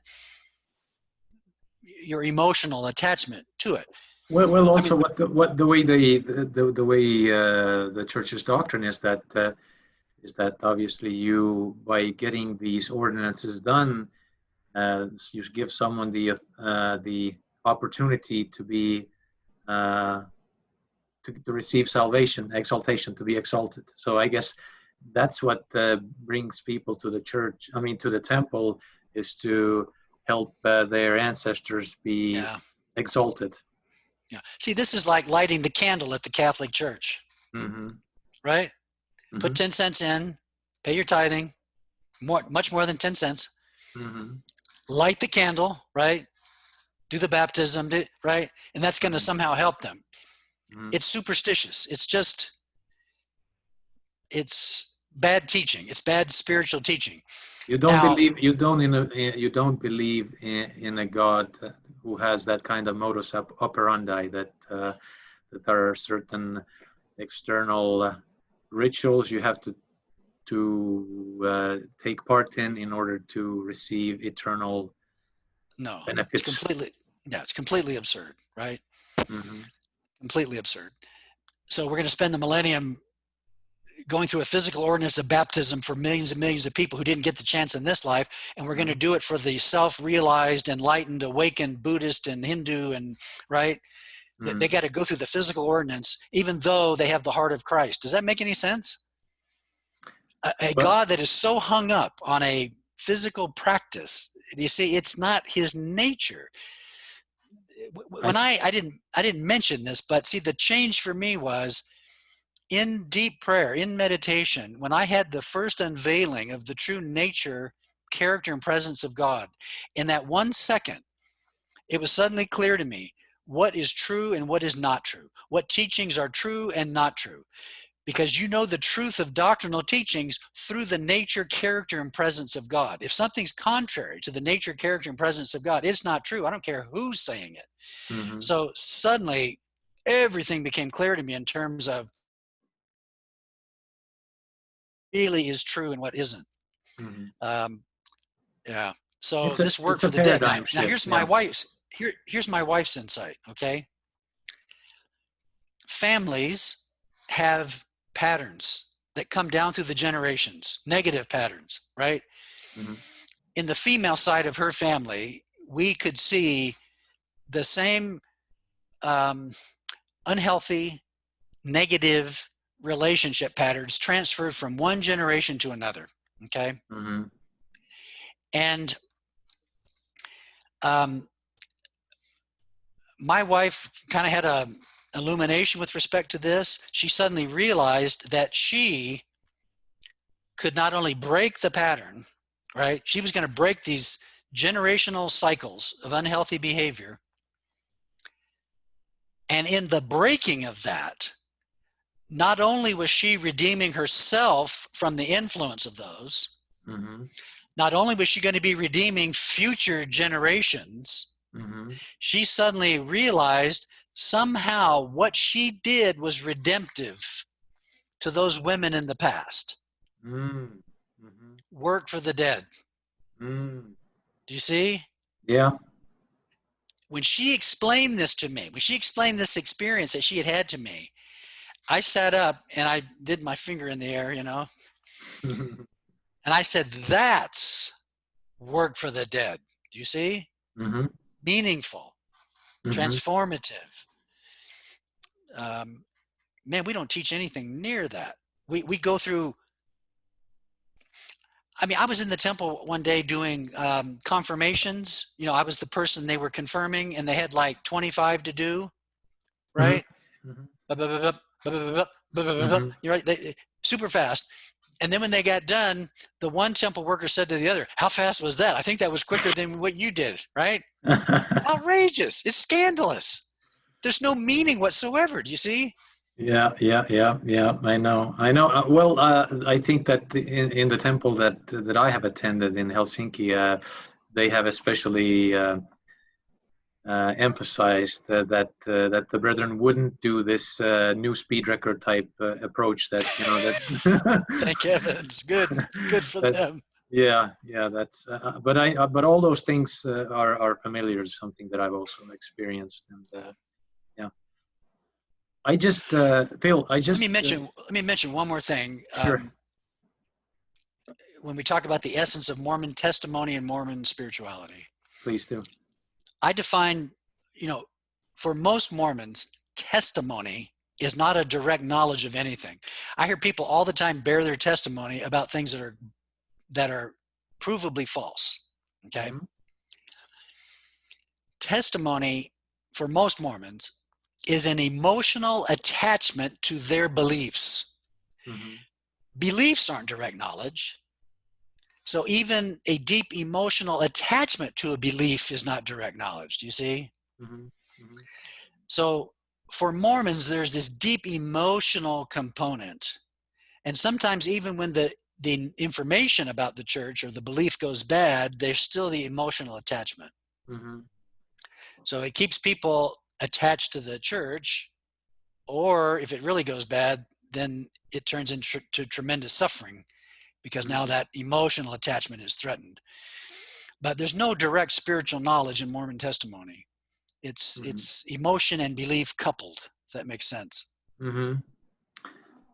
Yeah, I think, but I think, of course, the Mormons themselves would believe that they have a spiritual testimony, and many of them, like converts, like you, like me, we saw some initial traumatic changes in our lives. So that Yeah. was. Now, let me not discount. Everyone has spiritual experiences periodically. Most people in most religions. Hmm. Mormons have genuine spiritual experiences. Okay, Hmm. they have a hard time separating them. I mean, what's one of the deepest questions the average Mormon will ask? How do you tell the difference between a real answer to prayer and your own desires? Isn't that, see, that's the question that's always Hmm. being asked. They don't Hmm. know because Hmm. they can't distinguish spirit from their own thinking and feelings. Hmm. And we teach that spiritual revelation, spiritual um, inspiration comes through thoughts and feelings. Hmm. That's right. When in fact, spirit, the experience of spirit is beyond thoughts and feelings. Thoughts and feelings are incapable of the discernment of pure spirit. Right. So this is the limitation within Mormonism. When you limit spiritual perception to thoughts and emotions, you've limited yourself from experiencing rebirth and inner transformation. Having said that, every now and then people have these moments where their mind kind of becomes still or their heart becomes open and they have an actual discernment of God, of spiritual life. Hmm. The problem is they're not exactly sure what's happened. They Hmm. immediately start to think about it and feel about it, so it gets covered back up. And then it gets interpreted in the Mormon narrative. Hmm. See, we interpret the experience. Oh, this must mean the church is true. Oh, this must mean I need to take that job. This must mean, you see, we interpret it in the context of Mormon culture and teaching rather than learning to sit with that experience and let it unfold itself. You Right. see? Right. And I understand that for let's say, a regular person, the question is, well, what is there beyond thoughts and feelings? And if there Yes. is, like, how Yes. do I get to it? And that's where the inner practices come in, right? Yes. Absolutely. Okay. Absolutely. Uh, right. So, okay, Phil and I, we took a little break, and now we'll continue. Um, Yeah, I think what you talked about got me thinking that I think it's probably in order to for Phil to talk about from his own experience, like what is the difference in the nature of spiritual experiences that he's having now compared to what were the typical or what he um, let's say has experienced as a typical Mormon spiritual experience, or what the Mormons interpret as spiritual experiences. Would you be willing to talk about that? Sure, that would be important. Excuse me. Um, One of the most difficult things I think for Mormons in the way we practice our religion is it's it's focused on what I would describe as trying to perfect the natural man. So the natural man, our sense of self, in Mormonism, we tend to define the natural man as the dark side of self, but it's the separate sense of self is what it really is. And and it is centered in thoughts, emotions, desires, needs, fears. I mean, these are all components that make up our sense of self. And we virtually almost always interact with these different aspects of our self in thoughts and feelings and in past and future. So most of our thoughts move back into the past, forward into the future. So we're remembering good things and bad things. We then project into the future, trying to control. See, we're trying to minimize the bad, maximize the good. So our thoughts, almost all of our thoughts are past, future, past, past, past, future, future, future, past, future, some combination. And spiritual perception is a present moment awareness, right?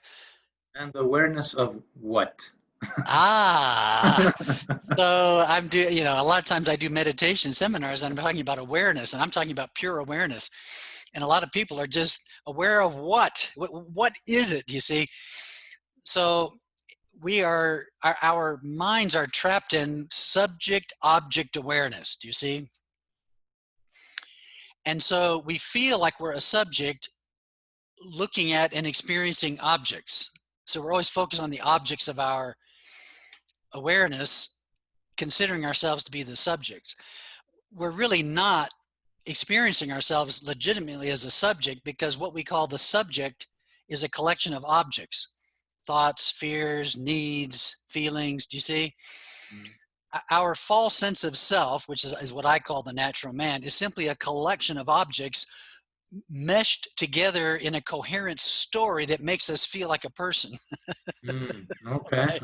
okay. So in yoga, there's an aphorism that goes like this: if you can witness it, you're not it. Mm, I can witness my thoughts, my feelings, my fears, my needs, my desires. Do you see? The circumstances of my life, my reactions to those. I can witness all of those things. So they're not me. I'm something deeper than that because I can witness them.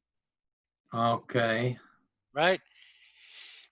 Which means because my sense of self is simply a cocktail or a mixture of objects, I'm not really experiencing the true subject, who I truly am in spirit. Okay, I have a question here now.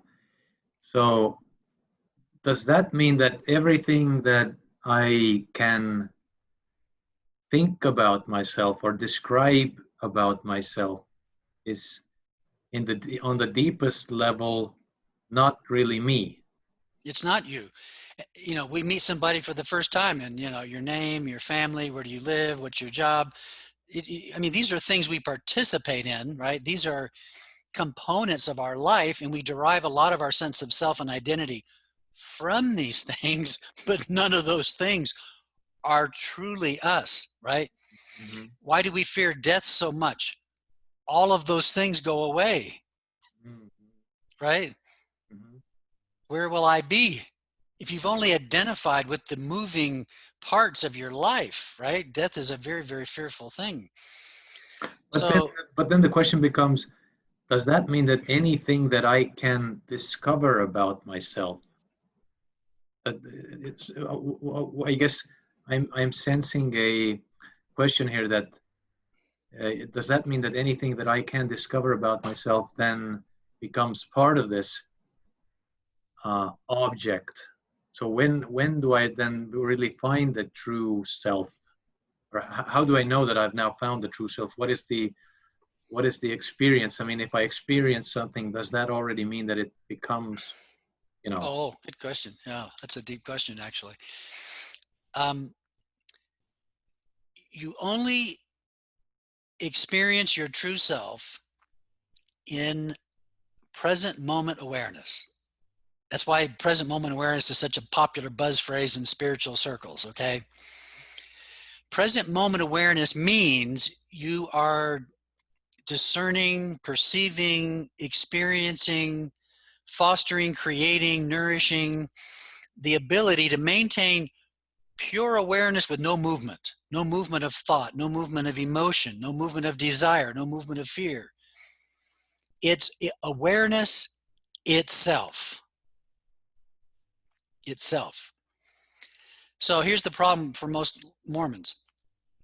The spirituality is all linked to thoughts and emotions, temporary experiences. And so the average Mormon thinks that to perfect themselves, to be like Christ, they have to have perfect thoughts, perfect feelings, perfect emotions, perfect desires, right? Mhm. And they try to do this through self-effort. Mhm. If the self is false, which it is, it's this collection of objects put together by a story, right? If this false self is a concocted thing, it does not have the power to create the true self or to reveal the true self, if that makes sense. The natural man is incapable of perfecting itself because in itself it is flawed, Mhm. which is why Paul would say, what do we do with the natural man? We crucify. The whole symbolism of crucifixion and resurrection is you take the false sense of self, this odd collection of objects, onto the cross with Jesus. You allow it to die so that you can awaken to the true self, which abides in pure consciousness, pure spirit, pure existence, pure being. Mhm. That's the awakening. That's the transformation. Do you see? Mhm. Mhm. That's life eternal because it doesn't change and shift and move Mhm.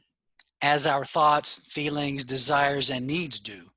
So as long as Paul says in 2 Corinthians 4, for we look not upon those things, so for we look not upon that, oh, beans, let me just read it.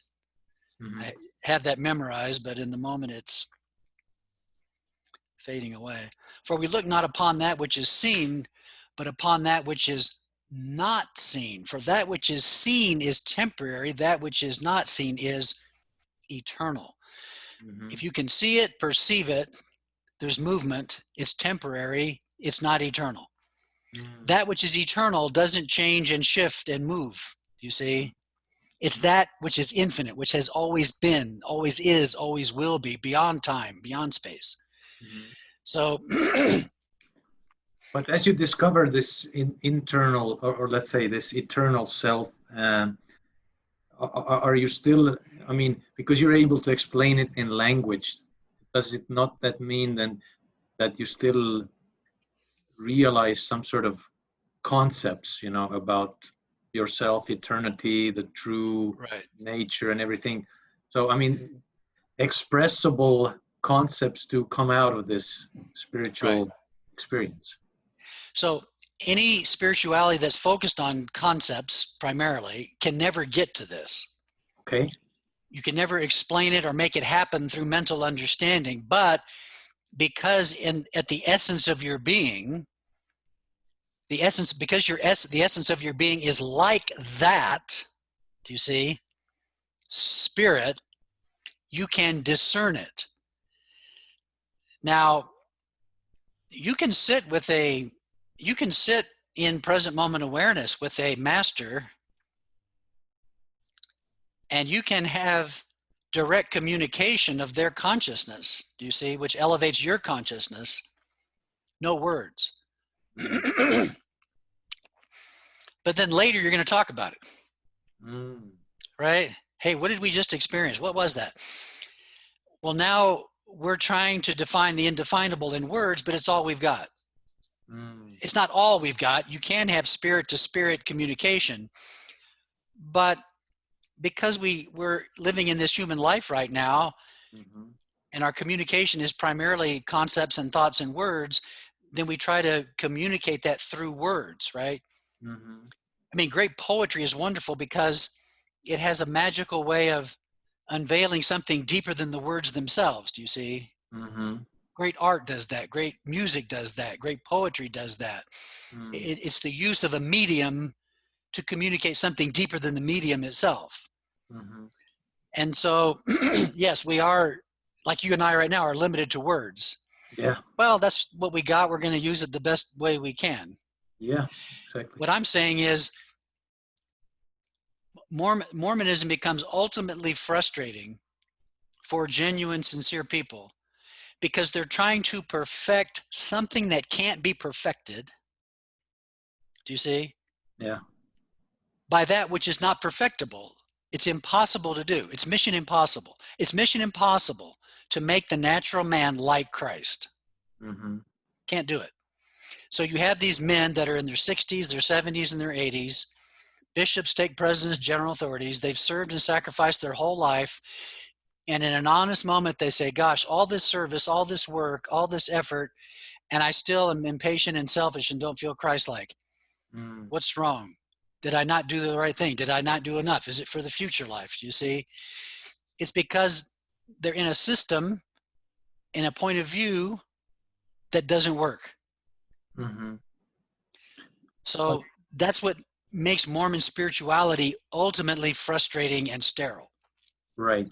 And this is now a perfect moment to segue into you then describing your spiritual practices, what they are. So my core practice is meditation, as I define it. Now, there's many different kinds of meditation, many different purposes for meditation, but I'm defining meditation as the deepest form of prayer, which means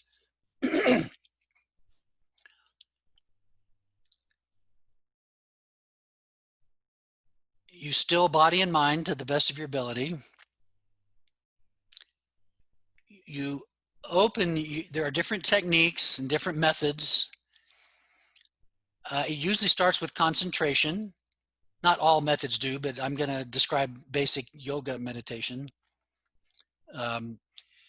You're usually taught to focus on one thing and only one thing. That's what concentration is, to put your attention and awareness on one thing and hold it there. Very difficult for many people to do. And what would that thing be? What kind of thing? Well, it could be a visual image. It could be a mental image. It could be a sound. It could be a fragrance, but traditionally in yoga meditation, it's a sound. It's a mantra. That's right. Right? Buddhism, they do all kinds of things. It could be your breath. See, it could be breath awareness, body sensation awareness. It could be a lot of different things. So I learned in the yoga tradition, so mantra was my first practice. Once you get it, once the veil parts, so to speak, and you suddenly realize pure awareness, existence, being, consciousness, then any method works. Do you see? At first, not every method worked. Sometimes you need to experiment a little bit to find the method that works best for you. But once you get it, once the method works and you get it, and you can learn to abide in divine oneness, pure consciousness, pure spirit, once you once you know the destination, then you can take any road up there, do you see? But some roads are easier for others. So for me, it was mantra meditation to start with. Mm-hmm. But since then, I practice centering prayer. I practice, the Jesus prayer. I can do anything now. It works. Mm-hmm. But I practiced mantra meditation for 10 years or more as my core practice, do you see? Mm-hmm. Okay, but But the idea is that, I'm sorry. no, go ahead. The idea is you've got, your mind is hundreds and thousands of thoughts all the time, consciously and subconsciously. The mind is just in constant movement.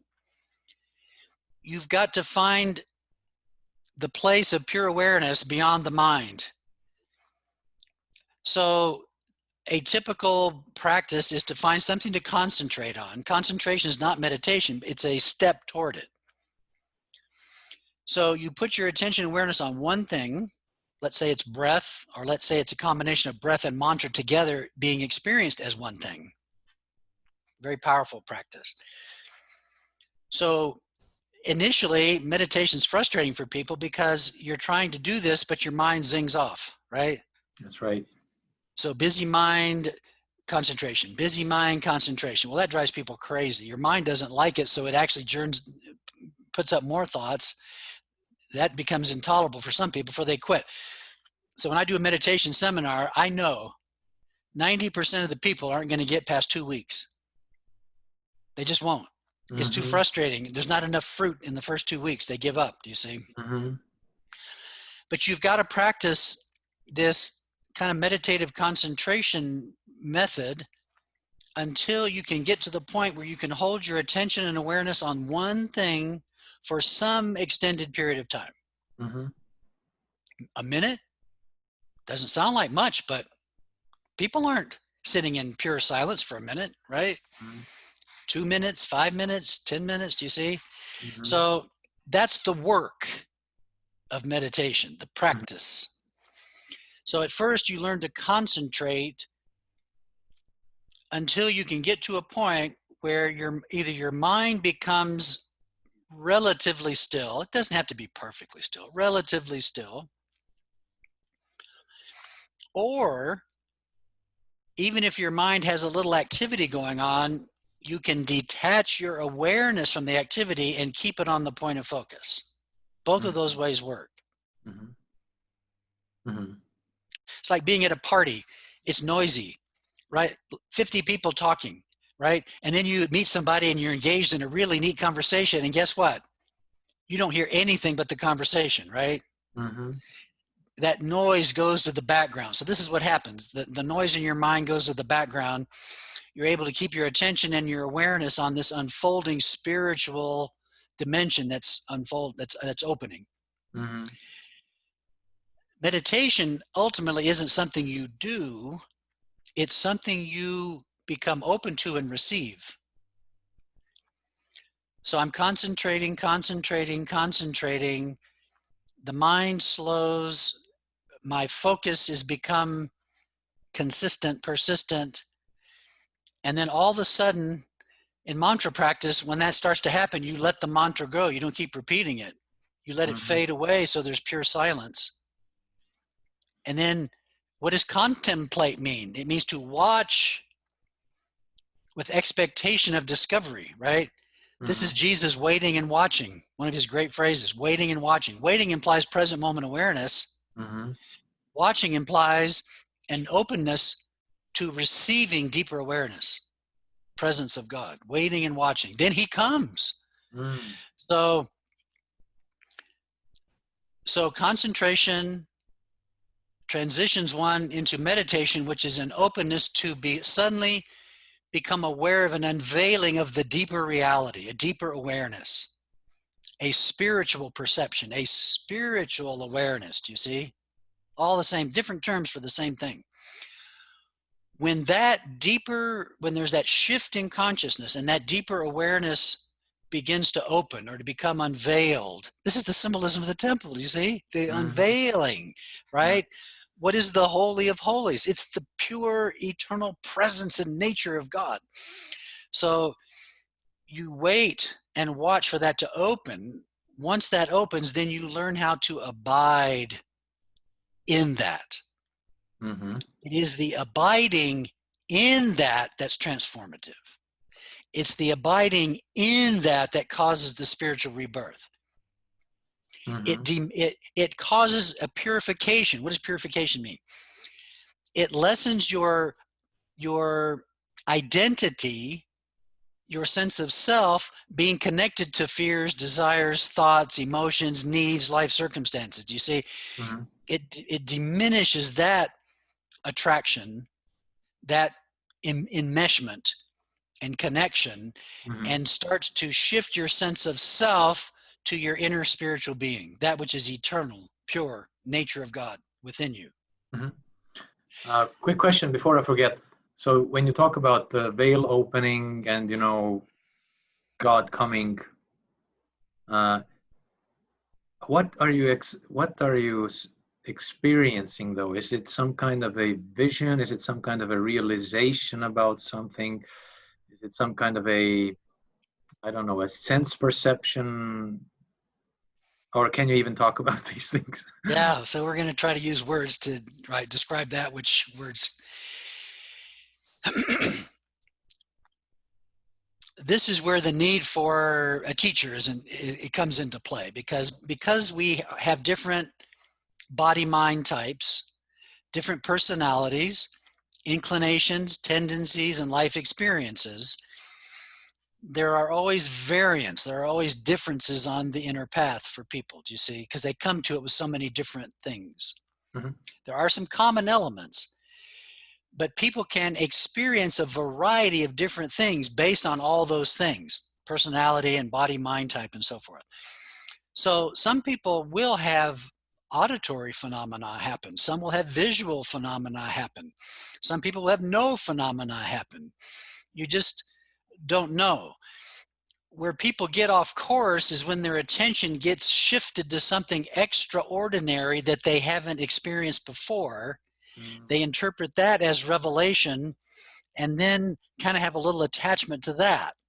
You see? And then because it was so unusual or unique or interesting or inspiring, then the next day they try to replicate that experience. They try to do exactly what they did the day before to then be able to have that wonderful experience, the vision or the sound or the light or the feeling, do you see? Or the sensory experience. They're trying to replicate that. It's an immature stage of spiritual development because you're leaving one form and clinging to another. Mm-hmm. Do you see? So But the it, but, but ego, it but it had to be marvelous or pleasant for them because that's the reason they want to go back. yes, yes. And so we end up trying to replicate those things. So we leave one form attachment, right, to another more subtle spiritual kind of attachment, right? Mm-hmm. The good teacher would say to you, okay, you had this experience, lovely, wonderful, enjoy it, move past it. Do you see? Mm-hmm. As long as there is movement, perception, sensory experience, whether it's external or internal, right? A perception of light or something, as long as there's a phenomenal experience happening, you're still on the outside to some degree. To some degree. Mm-hmm. You can actually hold a fairly decent level of present moment awareness and inner silence and experience some phenomena without it leading you too far off. Do you see what I'm saying? Mm-hmm. But that typically comes with a bit of practice. So you just kind of accept what comes and goes. Sometimes people have horrible experience. Sometimes what happens is anxieties and fears surface. Well, your mind and body, now that it's connected with spirit, wants to heal itself. It wants your mind and body to be consistent with spirit and the nature and presence of God. So the stuff that's in you that's contrary to that divine presence, it wants to start throwing out. Mm-hmm. So you can start having some fears, some anxieties, some past stuff, some present worries that you repress Right. come into your awareness, right? That can be quite disturbing. I had a lady call me one time after a meditation seminar. She'd been practicing faithfully. She said, "You're a terrible person. This is a horrible thing. I mean, I'm fearful. I'm anxious. Where's the peace you promised? Where's the love? Where's the joy? Where's the presence of God? I'm having an anxiety attack all the time." So I've got to convince her that there's an inner healing taking place in her mind and in her body. This stuff that's coming up isn't meant to torment her. This stuff is coming up to be released. Right. Released. Just remain present, right? You're not the fear, right? You can see it. You can witness it. That's not who and what you are. You're something deeper. This was a part of your life, obviously significant. It's coming into your awareness. Don't be afraid, right? It is I. Be not afraid, right? Mm-hmm. It's come up so you can be free of it. Just let it go. And the other way to say it, would you say that what she was experiencing was fear of death, fear of ego death?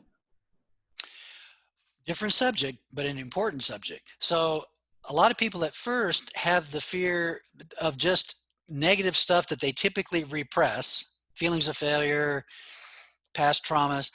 It's unpleasant. They don't want it coming up. And if you're in silence, your mind, you can't distract yourself. Your mind's not active. Do you see? When you start to move to a pure silence, guess what? This stuff comes up. So that's unpleasant. No more, got to get back to repression, got to get myself distracted. So that's an initial kind of fear. It doesn't happen to everybody. It can be one of the things that happen. But you let it come, you let it go. Let it come, let it go. And then after a couple of weeks of that, it settles. There is healing taking place, do you see? Now, what you've just mentioned. So now you're gaining some skill being able to settle body and mind, focus your attention, wait and watch, be open to a shift into deeper awareness. That awareness starts to open, and the qualities and characteristics of this awareness are spaciousness, silence, presence, pure. I said awareness already. Now, that can be frightful. So if you've had the experience, I assume everybody's had this. So you're out in the woods or your backyard or I don't know, wherever you park. It's nighttime. Into the sky, it's a clear night. It's dark. You see some stars, and you're just kind of letting yourself receive this sense of spaciousness, right? And maybe you think, wow, light years and millions and billions of years to travel there, and wait a minute, there's no wall out there. It's infinite space. It goes on forever and ever and ever. You're now starting to have the experience of the infinite, right? That can be terrifying because it's contrary to the ego nature, which is limited to little form. Most people, when they have this experience of being able to perceive infinity by gazing into the sky, for most, they report a fear. And it's because your limited sense of self, what I call natural man ego self, is now coming experientially face to face with infinity. And it causes the ego sense of self to feel like it's going to become extinct in the face of that infinity. It's a feeling of fear of extinction. So most people will pull back and start to do something tangible to distract themselves. Now, every now and then you do that, you have that experience, and you feel strangely okay. You feel strangely at home, and it's like, whoa, what is that, right? What's happened is the experience of infinity in space has now functioned as a mirror to reflect back to yourself that in you which is like that. There's a wonderful quote from the great philosopher Plotinus, 2nd or 3rd century. He said, "You can only apprehend the infinite by a faculty superior to reason." See, thoughts are limited because they're in forms. Thoughts are forms, Right. Mental forms. By entering into a state in which you are your finite self no longer. You have to start to experience an aspect of yourself that's not limited to a shape or a form, or that's finite, in which the divine essence is communicated to you. It is the liberation of your mind from its finite consciousness. And then this key summary: like can only apprehend like. For you to even have the perception of and the experience of infinity means there has to be something in you that's like that. For you to be able to directly perceive God means the image of God is within you. It is that which is perceiving the divine. Now, when you first go into, let's say, a deep meditation, and you're letting go of your formed sense of self, right? You're receiving this deeper state of awareness. Sometimes it's almost like having this experience of infinity. It opens up. It can feel like an abyss. And you feel like if you take one more step, you're never coming out. I've had people say to me, "What if I never come back?" They're afraid they're going to fall off a cliff and be gone forever, do you see? And so when that happens, they'll pull back, right? Well, you always come back. You always come back.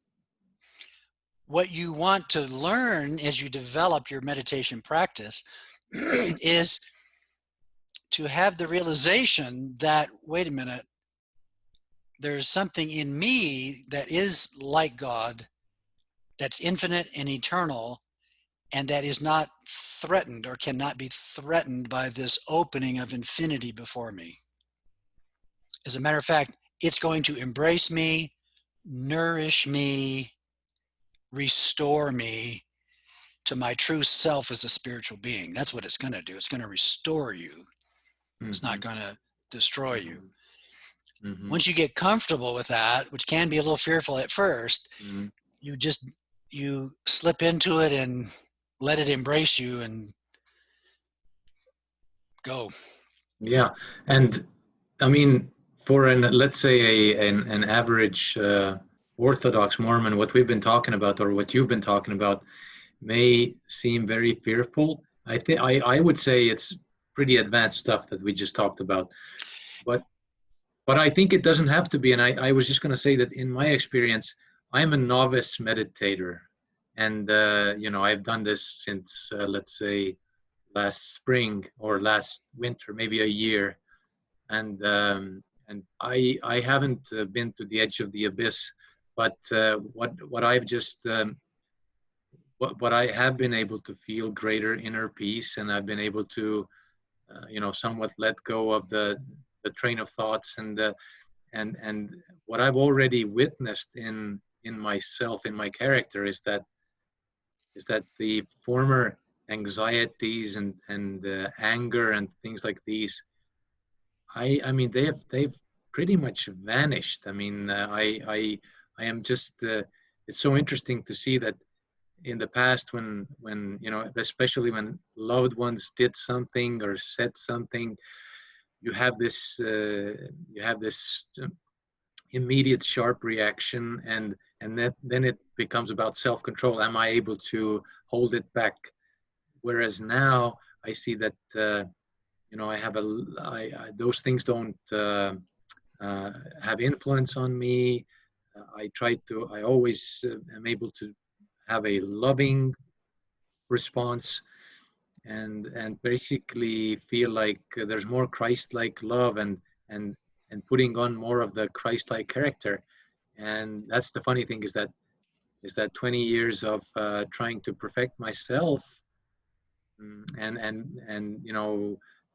having the narrative of having to have to repent of my sins and perfect my character has not had the same potent effect that the meditation has had.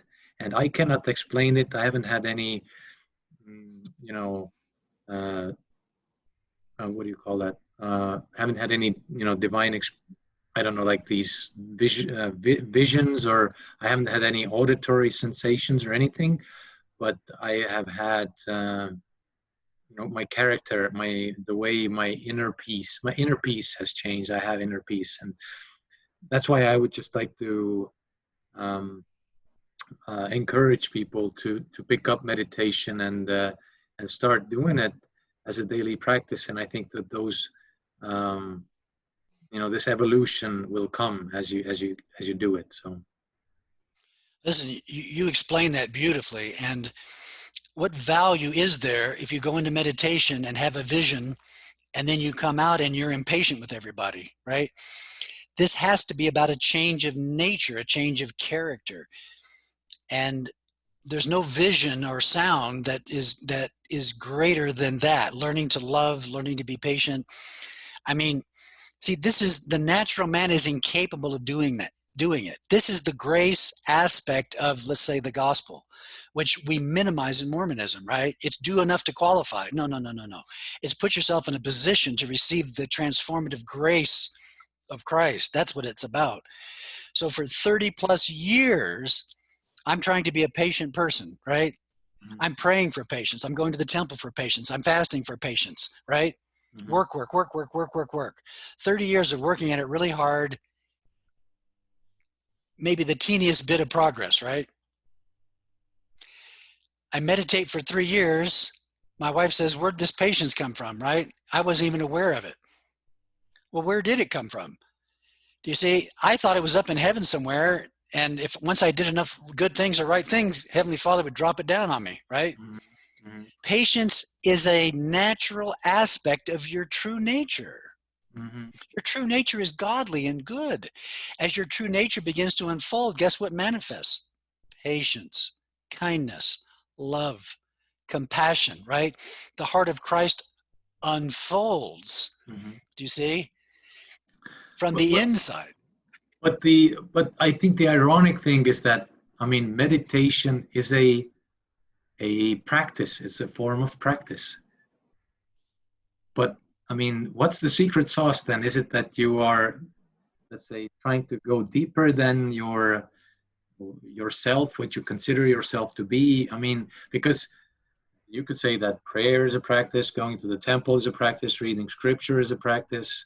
Right. They're practices, but then meditation for me has had a different effect. It is a practice right. Where you sort of relinquish yourself, or I don't know. Yeah, it's really the practice of no practice. So it is a practice, particularly at first. You're trying to be skillful. You're working with new abilities, right? You're developing, you're devoting yourself so much time a day.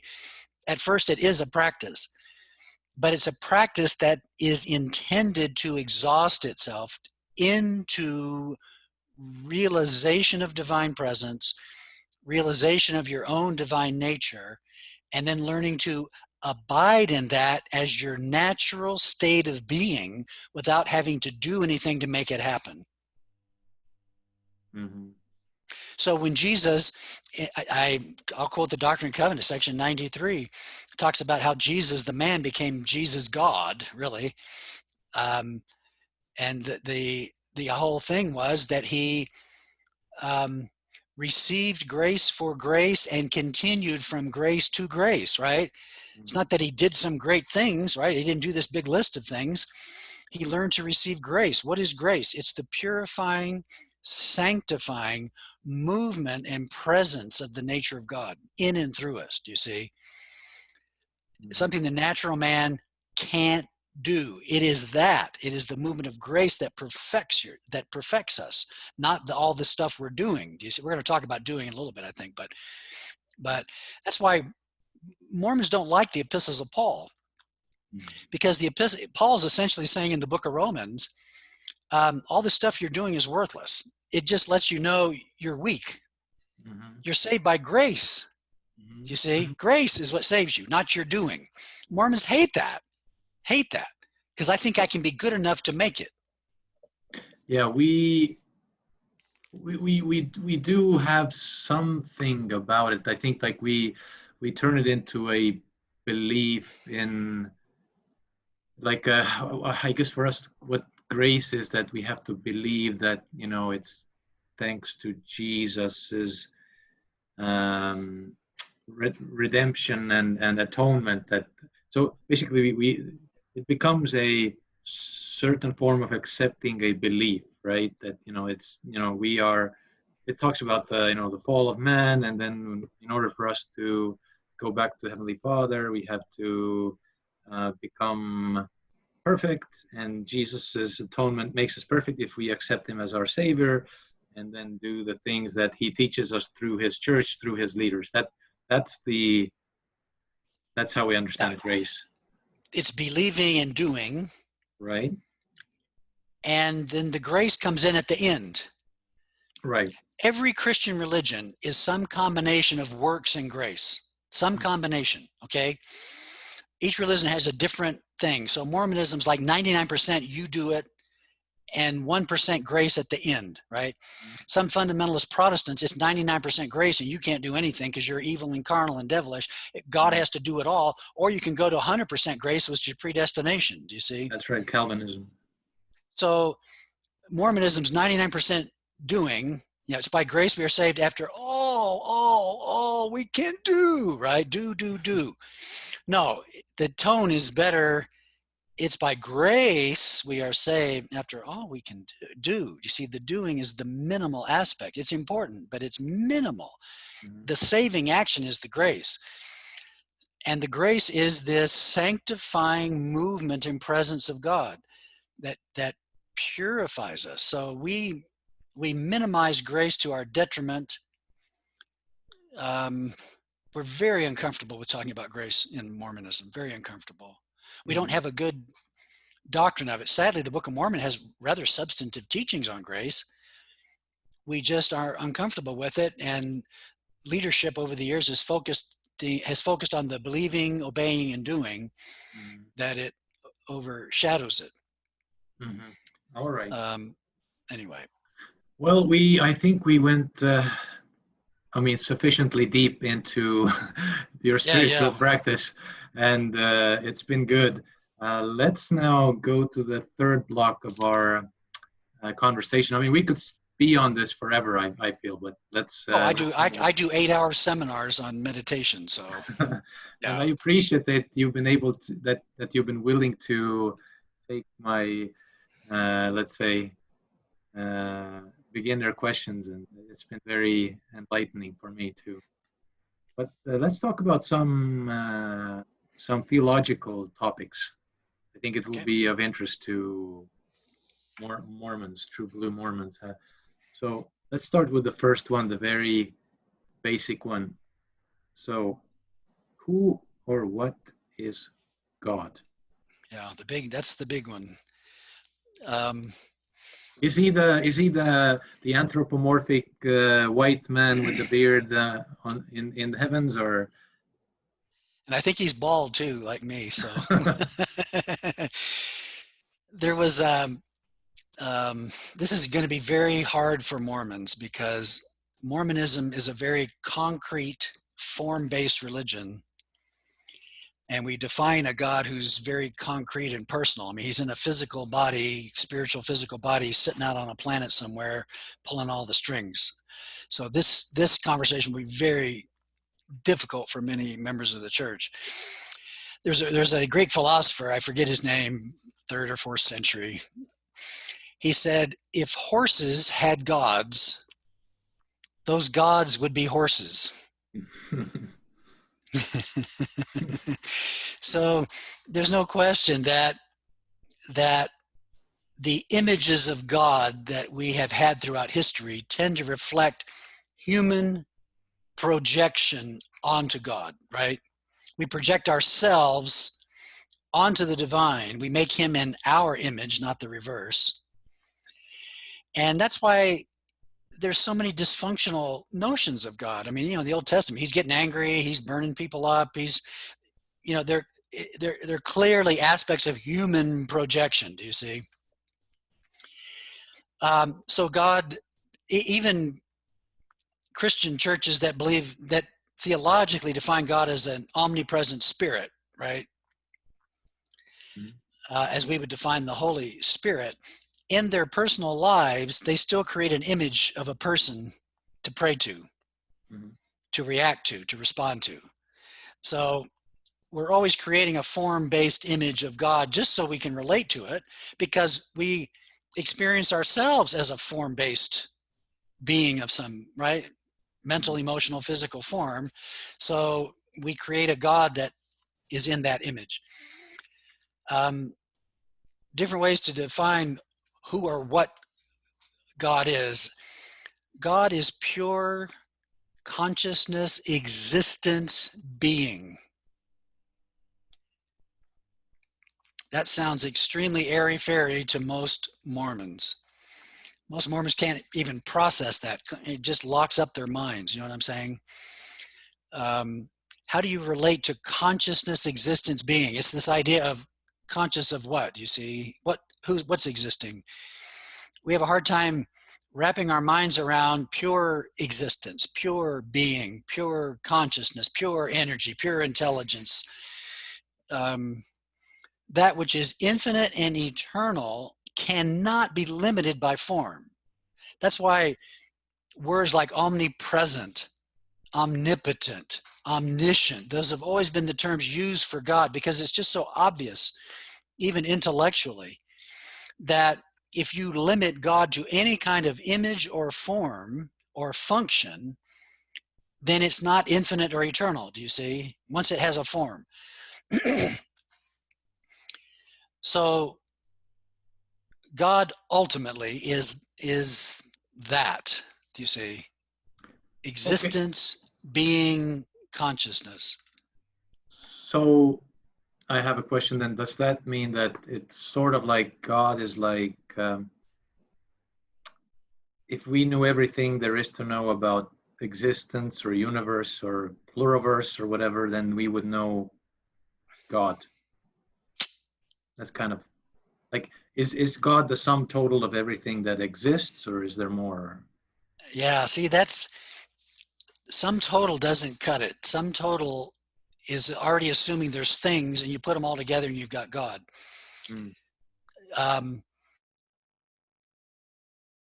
It's not about things. I mentioned this in the last two podcasts I've done. It's hard to avoid, but there is this what's called perennial philosophy. It is a spiritual teaching, always been present from the beginning. It has three parts, and the first part is beneath the world of form that we experience, there is a deeper formless reality. That the world of form came out of that it is the substratum. It is that from which the world of form emerged. It's pure consciousness, existence, being. And as long as we only relate to ourselves as beings of form, then you see, we're only going to be able to relate to a concept of God, a form-based concept of God, however we define it. Once you begin to experience the essence of your being, which is like Him, which means the essence of your being is infinite and eternal, which means the essence of your being is pure consciousness, existence, being. Do you see? Once you have that experience, then it's like, oh, God's not like me, right? I'm like God. Do you see? Okay, yeah. Question though, what was there a, or why, or what is the purpose that the world of form emerged? Obviously, this God, as we've defined it, within itself had the potential, that's the right word, to manifest in form. Mhm. And by so doing, be able to express itself in a different way.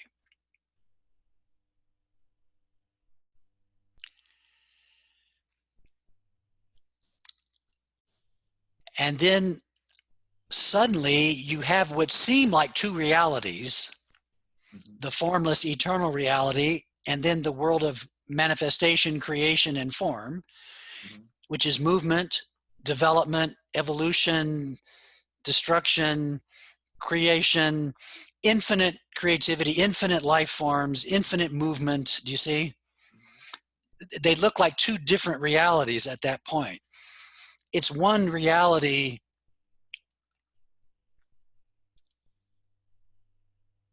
manifesting. So, you know, your other question up here is, what's the purpose of all this, right? What's the purpose Mhm. of life? Okay. That's kind of what Well, I asked. Yeah. Hmm. so so the great philosopher, mystic scholar Andrew Harvey asked that when he was a young person, asked that question to the Dalai Lama. The Dalai Lama said the purpose of life is to embody the transcendent. Hmm. So when God is fully manifest, we have the transcendent and the immanent. Do you see? Hmm. We have the transcendent and the embodied. We're trying to get the best words we can. Hmm. And so we just happen to be in a phase right now. We are individualized aspects of God. We are individualized aspects of consciousness, existence, being. We've been placed in this domain, very limited domain of form, gross form. We've gotten lost in it. That's the fall, right? We've gotten lost in this world of form. We've identified with it and lost our true sense of self. Hmm. So apparently that obviously is a very important experience for us to be able to have the knowledge and the wisdom that comes from being lost and immersed in that experience as reality itself when it isn't, to then emerge and awaken from that, and then be able to unify those two domains, to unify the universal and the personal, the spiritual and the material, the formless and the formed. Do you see? Hmm. That's the purpose of this, to bring those two domains together in one, Hmm. which, and I'm going to use another phrase in the Doctrine and Covenants, um, matter and spirit. Problem with the verse is we don't define spirit properly. We define spirit as refined matter when spirit is formless reality. But spirit and matter, form and formless, inseparably united. Oh gosh. It uses the phrase experiences a fullness of joy. That's Yeah. the experiences a fullness of joy. So apparently the fullness of life is this paradoxical, mysterious union of transcendent and immanent, universal and personal, by which one, and human beings are the center of this, by which the individual being can experience both fully the transcendent, pure consciousness, existence being, and at the same time experience variety, creation, life, movement, forms. Do you see what I'm saying? Hmm. Both of that together seems to bring the fullness of life itself. Hmm. All right. And I think the natural next question would be then, uh, like, what happens after we die? What is the eternal existence like? Does our physical, do our physical attributes as Homo sapiens, I mean, do they have um, any relevance beyond this life? You know, what is the what's life after death like? Okay, well, you're going to get one person's point of view. All right. And nobody seems to be happy with me anymore. So, if you go to the far extremes of Buddhism and Hinduism, if you go into Advaita Vedanta, then for some reason the material world is diminished. It ultimately evaporates, and you just live in pure being, existence, consciousness. You see, like the ocean of being, or whatever it's called. right? And that's only half of the trip. Do you see? From where we are, that's the first part of the trip. Don't make it the whole journey. This is where Jesus became important. Jesus is the full representation of this. Do you see? In Christ is the universal and the personal. In Christ is the transcendent and the eminent, right? The unification of spirit and matter, so to speak. So the idea is this embodiment of the transcendent in form. This is where everybody gets unhappy with me. So Mormon folks want everything to be in form. The Buddhist folks want everything to be transcendent. And I'm saying, guys, right? It's one. This is why we use the word non-dual. Do you see? It's not one, not two, not one, not two. It's a paradoxical, the mind can't get it because the mind's dualistic, but in spirit, you can perceive it. You can receive it and perceive it. There's no contradiction here. Yes, both the universal and the personal domain can become one. Period. Now, what is that really like in the next life? I'll tell you, I'll send you a postcard or an email. No more postcards. I guess I'll send you an email. So, famous poem by Rumi. He said, when I die, I shall soar with the angels, right? So we kind of have angels. So, they're like spirit and matter, right? I mean, they have a form, but they fly and they come and they go and they appear and they disappear. So we can imagine that, right? That's my imagination is capable of that. So I can imagine life as an angel. But when I die to the angels, what shall I become? You cannot imagine, do you see? We can't imagine that. So what do we know? Gosh. I have a taste of consciousness, existence, being. I have a taste of consciousness, existence, being, interacting with form consciously, not trapped in form. Action with form.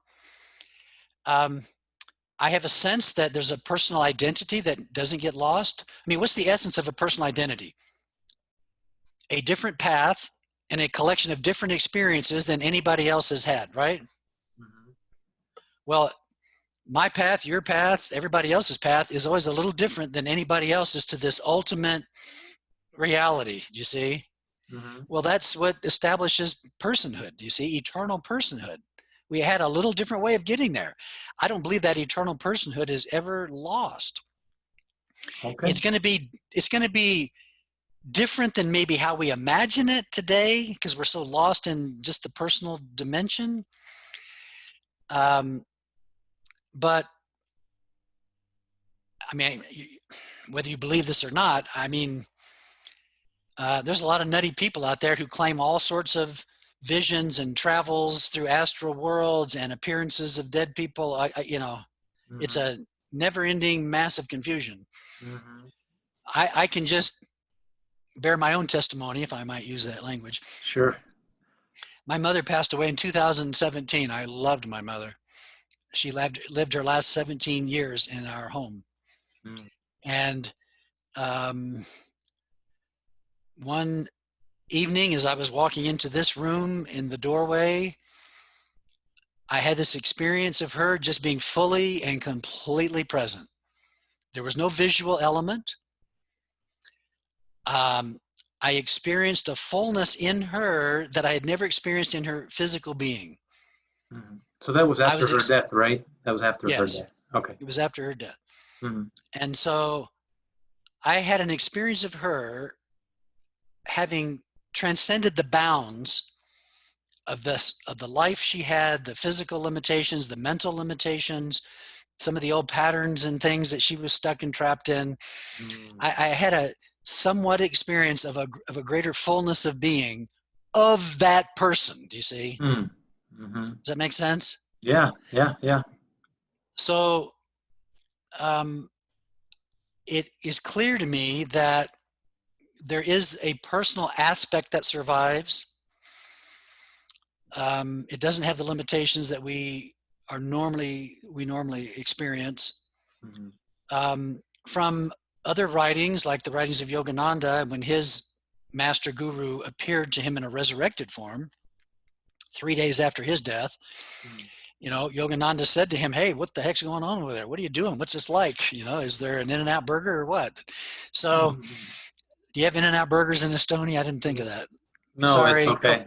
People will understand. Cultural reference. In any case, his master then explains to him these different domains in worlds of spiritual development and where people are and how they're growing and learning and expanding. And so he paints the image of a kind of an ongoing learning, experiencing, expanding in consciousness, expanding in God. So what is it really like? I mean, I can't say that I can be definitive. I can just share glimmers that I've had, you see. But I think it is somewhat similar to what the main idea in Mormonism is, that there, for someone at least, for some people at least, there is eternal progression or growth or something, except for that we're not necessarily anthropomorphic when we get there, but the personhood, the identity remains, survives. Yeah, see, we tend to talk about eternal progression in the sense of learning more, knowing more, being better. Having children. No, it's it's deepening. I mean, it's deepening your awareness of God and the unification of your activity in God. It's not learning little things. Do you see what I'm saying? It's more in the realm of expansion of consciousness, and functioning in being, in life, and intelligence consciously. It's more in that realm, right? Than, there's a novel I haven't read before. All right, I see. Yeah, good. So I have on my list, I have a number of questions I want to ask, but I actually want to skip a few of them because I think what we've already talked about sort of, cover those. Right. But I do want to ask you this question about, so how do we know that we're supposed to, what is good, what is moral, what kind of commandments we should keep? Like, how do we know what is good and right? Okay. So there is the issue of commandments and ethical, moral living and so forth. Yes. So a problem I have, so when I talk to Mormons and teach meditation to Mormons, my problem is never trying to convince them that they're supposed to be good people, honest and kind and patient, right? That's our thing. We don't quite succeed at it, but that's where we know it's important and we're devoted to it. So I just have to barely mention that, you see, is a good thing to do. Then I teach inner life, inner work. If I'm teaching at a yoga center or at a retreat center and they're not Mormons, whole different world. There's a whole bunch of people out there that think it's exciting to meditate and to learn spiritual things, but they want to live as they damn well please, okay? Meaning, I want to drink, I want to smoke, I want to carouse, I want to take, do you see what I'm saying? They want no restrictions on their human needs and desires, but they just want to add the spiritual dimension to it. Do you see? Mm-hmm. So in that context, I have to spend a lot of time laying a foundation for what I would call moral, responsible, mature living. Mm-hmm. And why is that? I've known many, many of these people dabble in meditation, dabble in chanting, dabble in chakras, dabble in energy work, and whatever, and they think they're doing something quite remarkable and wonderful, but in their personal lives, again, it's impatience, it's selfishness, it's conflict. Do you see what I'm saying? Yeah. They're not bearing what we would call the fruit of the Spirit, as you were describing it: more patience, more kindness, more right. And they get angry with me because they're used to that being church stuff. Do you Mm-hmm. see? Yeah. Yeah. They're Yeah. trying to impose church stuff on me, and we know that's a bunch of crap, right? It doesn't work. Yeah. Yeah. So don't put that church stuff on me. Mm-hmm. So I don't know, 8 years ago, 10 years ago, I'm teaching at a meditation retreat. I said, look, before we get started, I want to lay the foundation. In yoga, it's the yamas and niyamas. Do you see? Every legitimate spiritual tradition has a foundation of right thought, right speech, right living. Do you see what I'm saying? It's in Buddhism. It's in the yoga tradition as the yamas and the niyamas. Do you see? How Mm-hmm. you should live within yourself, how you should interact with others. Mm-hmm. It's the foundation. Mm-hmm. The problem in Mormonism is it's made the foundation the end. And Yeah. because Yeah. the natural man can't succeed, it's infinitely frustrating. Mm-hmm. But without the foundation, the deeper spiritual work doesn't embody, it doesn't work. Mm-hmm. Mm-hmm. Now, so I'm trying to do this, and this lady raises her hands and screams and yells, and she's just furious. She says, who do you think you are? Who are you to tell me what's right and wrong and sinful and not sinful? I get enough of that at church, right? She was all furious. She just wanted me to say, you're in the image of God and God loves you and do whatever the hell you please because it's okay. That's what she wanted me to say, right? Mm-hmm. So I said to her, look, ma'am, I don't want you to be upset. I'm not trying to prescribe a list of do's and don'ts for you. I'm just suggesting that there are desires, attitudes, and behaviors that strengthen the false limited sense of self. And there are attitudes and behaviors and desires that weaken the false sense of self and make us more available to inner spiritual work. So I'm not going to teach you 100 commandments. I'm just going to teach you one principle. If a desire, thought, attitude, or behavior strengthens what we're calling the ego sense of self, the natural man ego, limited sense of self, right? Mm-hmm. It's probably not a good thing. Mm-hmm. If it weakens, see, and releases it so you can be more available to the work of spirit, probably a good thing, right? Mm-hmm. Now you can go beyond that to, does it nourish your fellow man? You see, is it helpful to other human beings and to animals and to life? You can extend it that way. Does it destroy life or nourish life? Mm-hmm. I mean, that's what it's about. So the problem with Christianity for centuries is it's gotten locked into sin as the primary problem. And then it comes up with all sorts of grace works concoctions to try to manage sin or get rid of sin or be redeemed from sin. Do you see? Mm-hmm. Sin's never the primary problem. Ignorance of your spiritual nature, ignorance of your true nature is the primary problem. We sin because of that. Mm-hmm. The things that we normally call sins are unhealthy, dysfunctional behavior that the ego, that the natural man engages in to make itself feel more stable and secure or to give itself more pleasure. Right? Sin's an ego function. It's not a spirit function.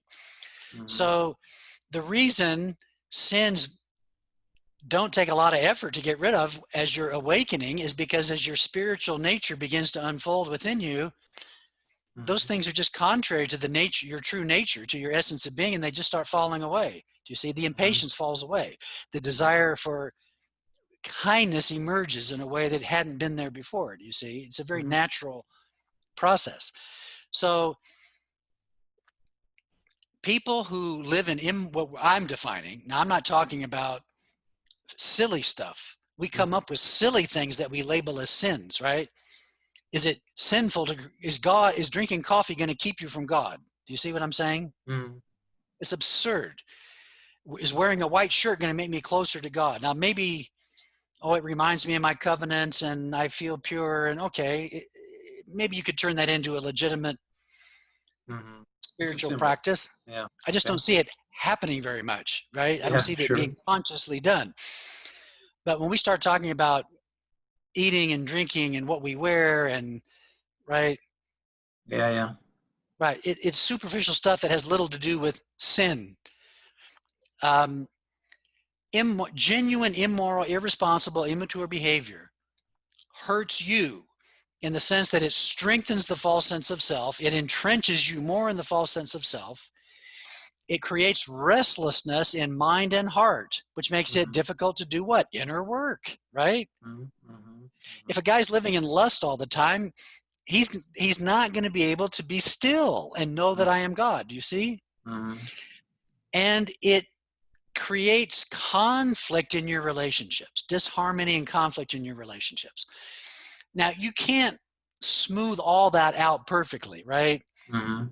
You can't say all that has to be perfect to do inner work, but you've got to minimize it to the degree that you can, so you're Mm-hmm. available to do inner work. If there's a lot of ego focus and attachment to temporal things to feed the ego, nourish the ego, give just pleasure for pleasure's sake, Mm-hmm. you're going to disrupt inner work. If it creates restlessness in mind and heart, it's going to make inner work impossible. If it creates conflict in relationships, it's going to make inner work difficult. Mm-hmm. You have more control of yourself than others, right? Mm-hmm. But to the degree that you can, you want to minimize those things Mm-hmm.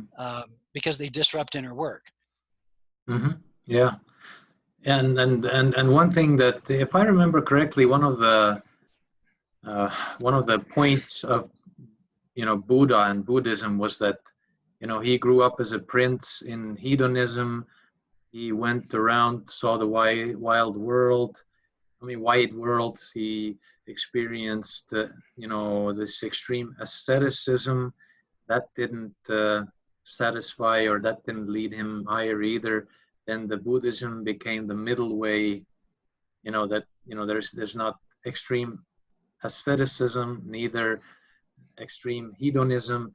It's the middle way, and that's why I think that when I think about it, obviously I'm happy, keeping the commandments, and I think that one of the reasons that the main, I guess, some main spiritual experiences that I had when I converted to Mormonism didn't have to do really with the beliefs themselves, but rather how I witnessed how I was able to, or like how, let's say, God enabled me to change my bad behavior, those bad things Sure, we talked about, sure. the alcohol and lust and these things. It's I was those were profound spiritual experiences. But then when you continue to live, obviously you don't want to do those things anymore. But still, I mean, I find, how should I say, um, I I think that there's a proper place to enjoy the world of form. Like, for example, I enjoy good fragrance. I enjoy a beautiful car or something. I mean, I don't build my life around those things, but when I see what some artists have done or some engineers have done, it's just, it's a reason to rejoice, for me. And that's kind of like, there are those things about the world of form that you cannot build on those things. You can't be attached to those things, but they can be, I don't know, pleasant, or you can feel gratitude for those things, or I don't know. I agree completely. I have a collection of Native American flutes. I love my flutes, right? Now, if I derive my sense of identity from them, a flute or a car, a home, that's a problem, right? Deriving your sense of self from that's a problem. But once your self is established in God, then you rejoice in beauty. You rejoice in creativity. Do you see? You rejoice in music and art and poetry and animals and life. I mean, my wife has created a beautiful home here. I mean, it's beautiful in the sense not that it's grand, bigger, better, right? It's just gorgeous. It looks right. It smells right. The colors and the shapes and the things that she's put in it. We have a garden that we love. We have animals. We have chickens. We have rabbits. We have goats. We love taking care of these creatures. You see, we invest our lives in their lives. Do you see? Because they're part of divine life. And we don't, we nourish their lives. Do you see what I'm saying? We don't use them. We don't abuse them. We don't, they are part of the family. Do you see what I'm saying? Mm-hmm. So our lives are absolutely integrally involved in all sorts of forms and creations and creatures and things. And it's fun. It's just fun because it has the touch and the breath of the divine in it. Do you see what I'm saying? Mm-hmm. Mm-hmm. So you're exactly right. This is the idea. Embody the transcendent. Mm-hmm. It's bring the life of God, the light of God into the creation itself. Mm-hmm. Yes. Enjoy it. Nourish it. Give life, receive life. I mean, that's what spiritual life is about. Yeah, like I just like to say that is that those temporal things or anything that is the world of form, they cannot be your God, right? I mean, you cannot Right. make them your God, so to speak, and then hope to have the deeper peace and happiness, and they are not. You cannot build on them, but you can certainly rejoice in them if they have the proper place. Right. And if you look at Jesus, behold the lilies of the field. I mean, what kind of experience is he having as he says that? Do you see what I'm saying? Yeah. He's connecting to it. He's feeling the life of God in it. He's rejoicing in it. He's not sitting in a cave by himself. Mm. Right. You know what I'm saying? So, Yeah. uh, Cool. Awesome. Um, let's talk about, as we are engaged in the world, the world of form, there are other people in it. I mean, LDS Church is uber focused on serving others and doing these works of service and acts of service. So, I mean, do they have a place? What is their place? What, let's say, acts of service. What is their, do they have a place? Is there a proper place for them? sure. So Jesus served others. He encourages disciples to serve others. It's important how you serve, and it's important what that service means. So the problem with most Mormons is we're more comfortable serving ourselves. Okay. Most of our service is internal, right? You mean within the Mormon circle? Community. Yeah. How many Mormons do you know? And I only speak for the United States, but how many Mormons do you know that provide service outside of the church? Do you Yeah, see? not many. Very few. Yeah. Very few. So we tend to serve ourselves, which is troublesome. And many times we tend to serve to get blessings, right? Oh, let me do this for you. I need the blessings. That's okay. Yeah. Nah. See, we've perverted service in some ways. Now, do I know Mormons that serve? I have a neighbor. I mean, I'm 70. We have a fairly good piece of property here and a lot of moving parts and a lot of chores. There are certain things I'm just physically incapable of doing. And I have a strong young guy up the street, and he comes over and he does hard work for me, and I try to pay him and he won't take it. It's a pure act of service. He does it because he cares, because he can, and because he wants to contribute in that way. You know Mm-hmm. what I'm saying? Mm-hmm. So I experience and I see it, and I rejoice in it. Mm-hmm. Um, we are called to nourish life, to nourish others. Human life is valuable, right? So there's all kinds of service we can provide. I mean, learning to love and accept others in a way that begins to awaken them is the greatest service, Mm-hmm. Yeah. because Absolutely. you want to help them realize the goodness within them. Many people don't have a sense that there's goodness within them, inherent goodness. Do you see?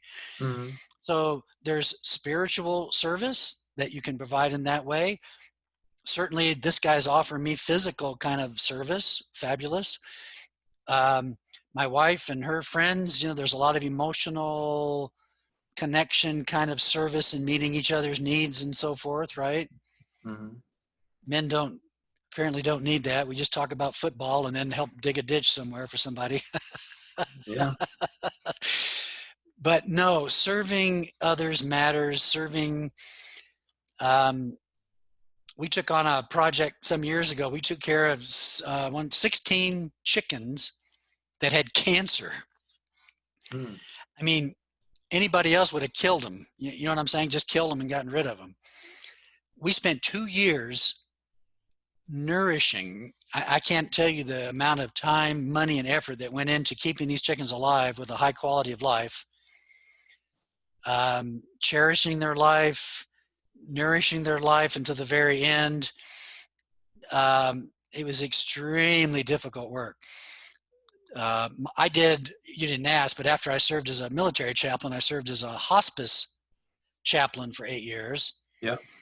Well, my wife for many years essentially does animal hospice, right? Mm-hmm. So she would take sick and injured chickens, sick and injured rabbits, and nourish them, care for them, heal them, move them along in a loving way. Do you see? Mm. So, yeah, the idea is sharing life, nourishing life, contributing to life, blessing life, being blessed by life. Mm-hmm. Um, Yeah, I think the problem that I see with I guess the false, I mean not false, but um, the bad reasons to serve are, let's say you're trying to, how should I say, sometimes we do tend to be so mm, burdened by like serving in some church programs, or I don't know, I've administrative capacities. I've also been in the local leadership, and then there's like this, okay, I have to build God's kingdom and go to these meetings and travel to these other cities and preach this 15-minute sermon there, and then my family is alone all day, but I am the leader. I'm fulfilling the calling, and I feel bad about it, but I have to build a church, and then obviously it's also part of preparing you for even higher callings, and then you're gaining experience, and then there's these the programs, and obviously maybe worst of them all is like thinking that this acts of service will qualify you for eternal life. I mean, then that's the biggest motivator, but I mean, it's suspicious to me. So yeah, so I guess what I feel is that sometimes the LDS for LDS people, the service is kind of like, I don't know, building the church, sustaining the church, the programs, and all that. And I don't know. I don't feel like I didn't feel like I rejoiced in a lot of this service. It felt more like an obligation. and that's what it is in many cases. I don't want to say that's in every case, but that seems to be true in most cases. I guess we could argue percents, but I've served as an elders quorum president and a high priest leader, and most of the guys don't want to do this and they don't want to do that. I mean, you have to set goals, you have to put pressure on, you have to call, you have to follow up. I mean, why do you have to do this? Because they really don't want to do it. It's an obligation. It's painful. They're uncomfortable. They don't want to do it, right? Which is why we have to use force much of the time. But then Now, you have to threaten them that if they don't do it, then this might be detrimental to their eternal salvation. exactly. And so now, having said that, you know, there's the 2 or 3 guys in my ward that if somebody has to move or there's a hard physical labor thing, they always show up. They serve, they want to be there, and they do it with a good heart. And I love those guys. You know what I'm saying?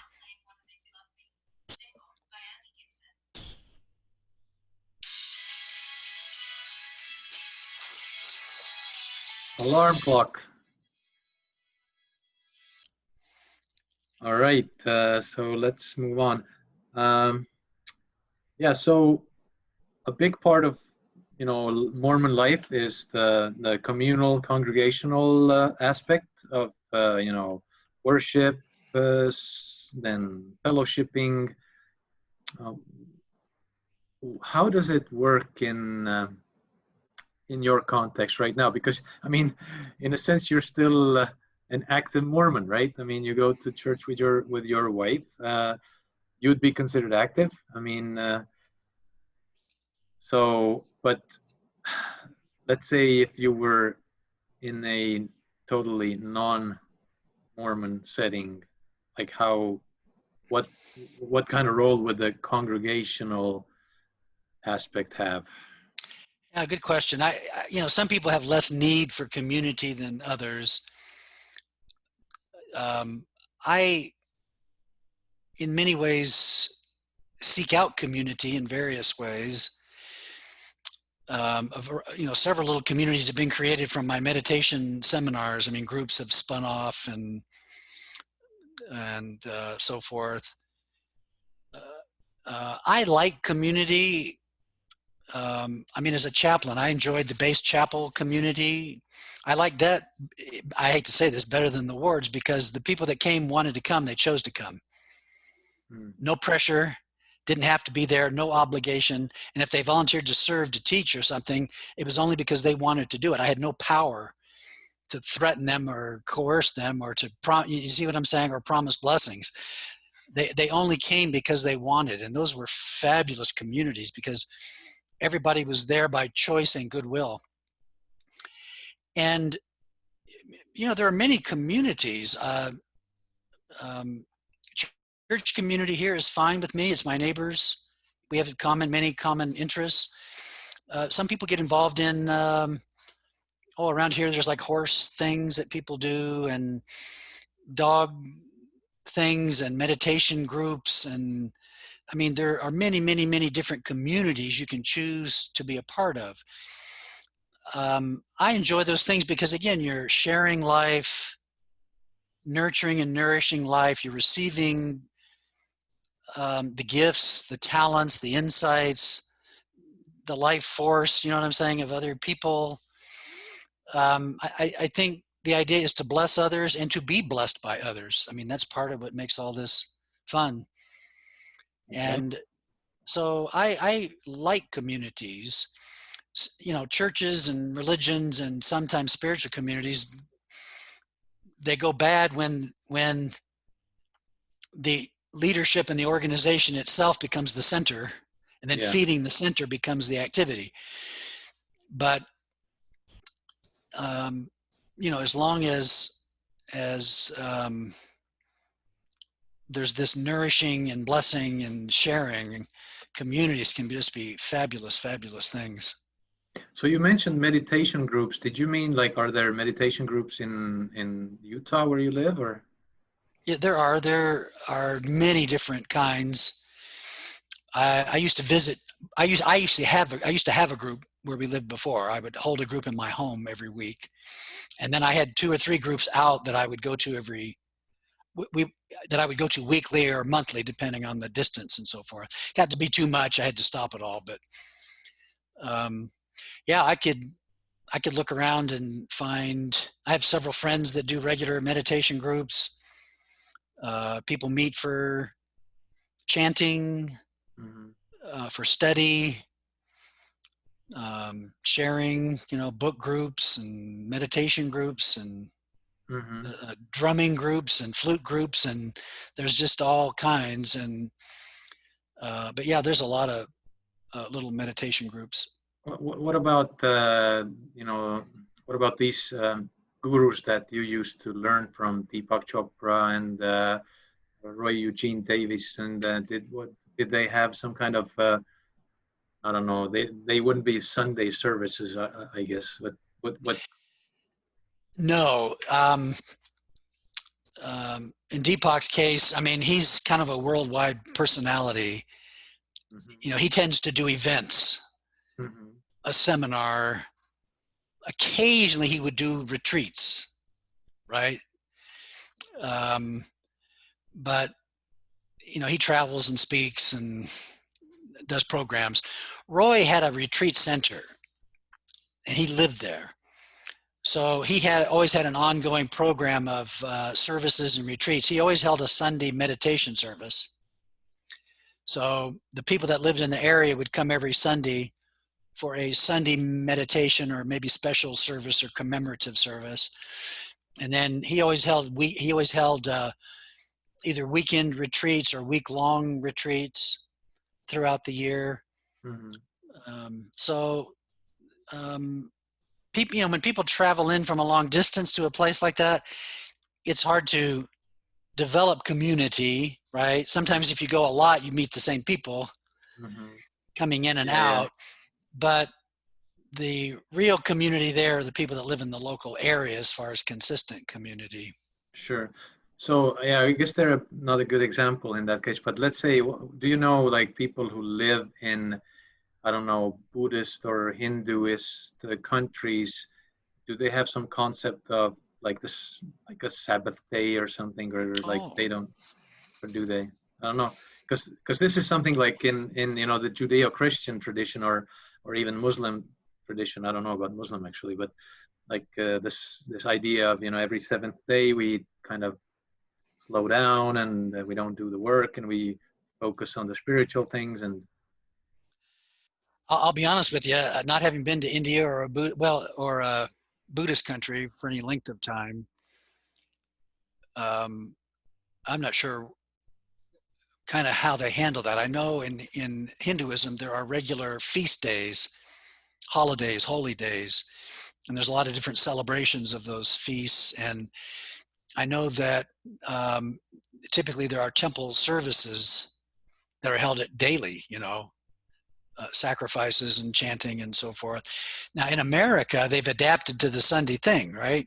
okay. So if you go to a Buddhist temple, there's a Sunday service. Ah. They'll do a Buddhist service, but it's on a Sunday morning. Do you see? And they might even have a Sunday school where they study some Buddhist text and then go to the service. Do you see what I'm saying? So they've taken the learning and practice of Buddhism and put it into kind of an Americanized Christian format. Hmm. That makes sense. I have a Yeah. friend, she's a fellow disciple and minister of Roy Eugene Davis. She runs literally a church. It's a yoga church in San Jose, California. And they have Sunday services. You know, she has 2 or 3 services on Sunday morning, and they have Sunday school. They study the Bhagavad Gita and the Upanishads, maybe the New Testament, maybe the Gospel of Thomas. They're free to do whatever they want. You know what I'm saying? Mhm. They'll do traditional hymns. They'll do Sanskrit chanting. She has an infinite variety. I mean, her church is fun to visit because you never know what's going to happen. You know what I'm saying? Okay. It's creative. It's interesting. Um, so that's an example of kind of um, open-ended, unbounded church community. You know what I'm saying? Yeah. Yeah. Uh, Absolutely. Yeah, I think that's one of the real, let's say, values that people in Mormonism feel is that they have this, you know, place to go on Sunday and to be uplifted and have this family branch oh yeah, reward family and yeah, yeah. yeah. Um, I think these are pretty much coming to the a couple of final questions is like, and they're sort of related. Like, first of all, like, how do we know what is true? And then a related question in Mormonism is like this concept of uh, being able to be led away by the devil. You know, like, is the devil real? Because I mean, some people that some Mormons that, if they happen to listen to what we've been talking about, they might say that, Phil, you've been led away by the devil. Correct. You don't believe the Orthodox way. Right. So I hear you. You can only ultimately know what is true when you have direct experience of it. You can only know the truth about God, Spirit, Jesus, eternal life. You're never going to know that through doctrines and dogmas and beliefs and interpretations. You're only going to know that when you taste it, experience it in spirit yourself. I mean, gosh, that's 1 Corinthians chapter 2, right? The natural man can't know the things of God. Only the Spirit knows the things of God. So, you know by direct experience. I mean, I had a lot of ideas about Jesus and God, beliefs, teachings. All I can say is once I started getting the direct awareness of, the direct knowledge of, the direct experience of, that I had confidence, do you see? Confidence that I knew. It's the only way. Now you learn important things, you feel important things, you do important things, but when Jesus talks about eternal life, knowing God, do you see? Intimate, direct, personal knowing. It's not books, right? You learn a lot from books, but the knowing is spirit to spirit. It's. By the way, I didn't mention this earlier, and I should, and it's kind of one of my new things. But after you have this kind of transcendent experience of God as pure consciousness, existence, being, and so forth, that still sounds. I've discovered that because God has manifest in and through all things, is present in and through all things, then God has become fully capable of manifesting self in a personal way. okay, Does that make sense? yeah, You can legitimately have a personal experience of God.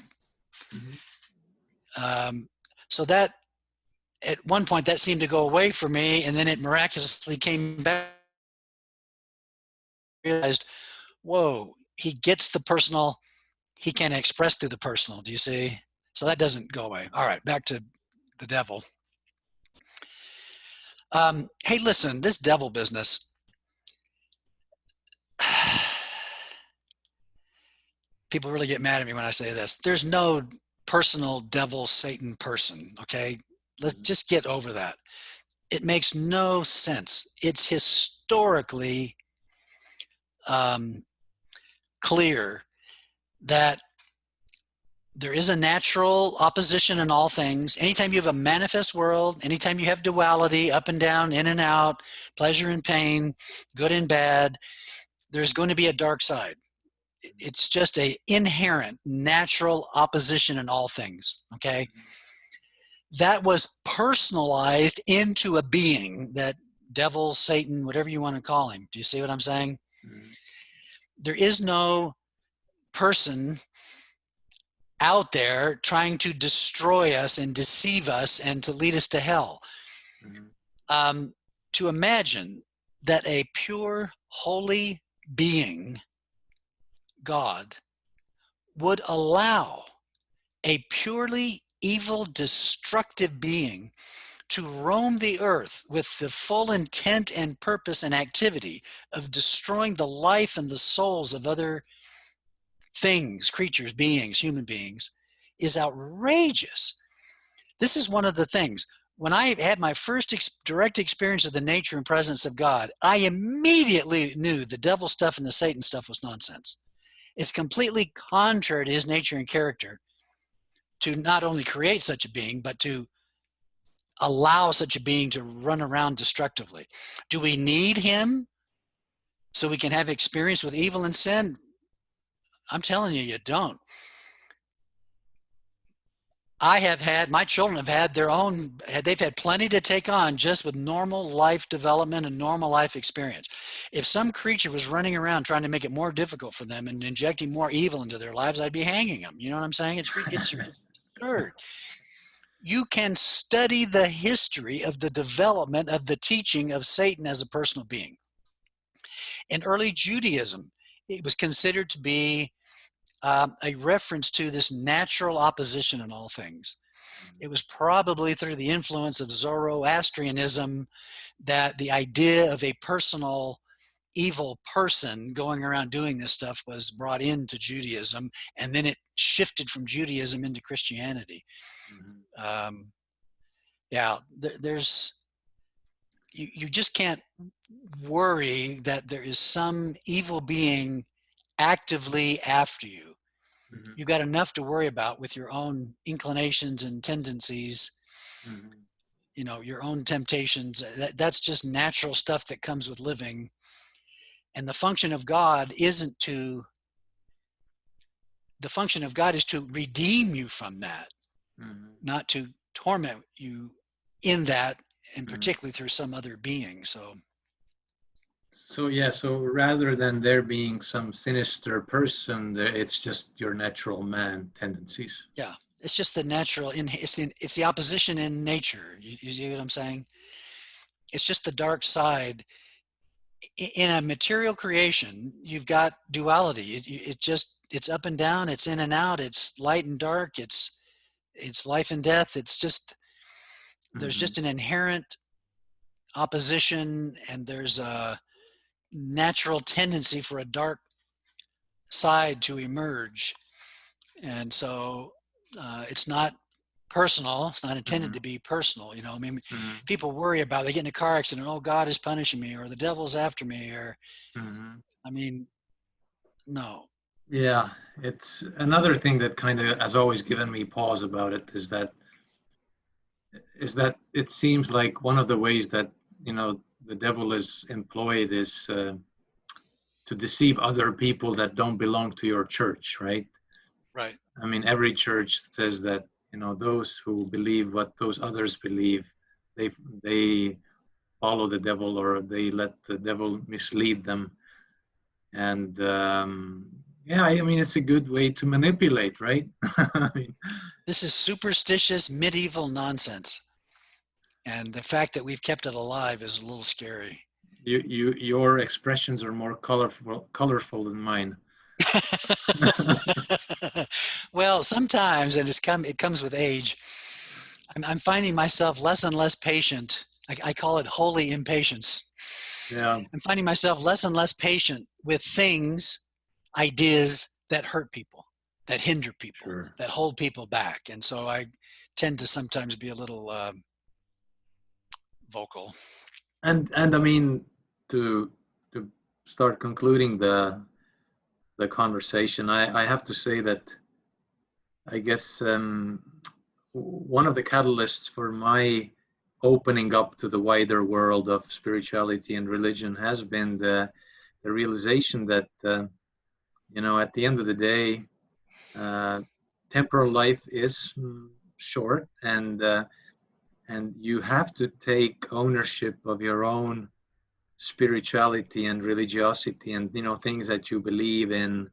And you cannot have the, let's say, the source of authority in religious or spiritual matters always be some other person or some other institution. I mean, at the end of the day, I mean, it's your responsibility. You have to choose your path, and I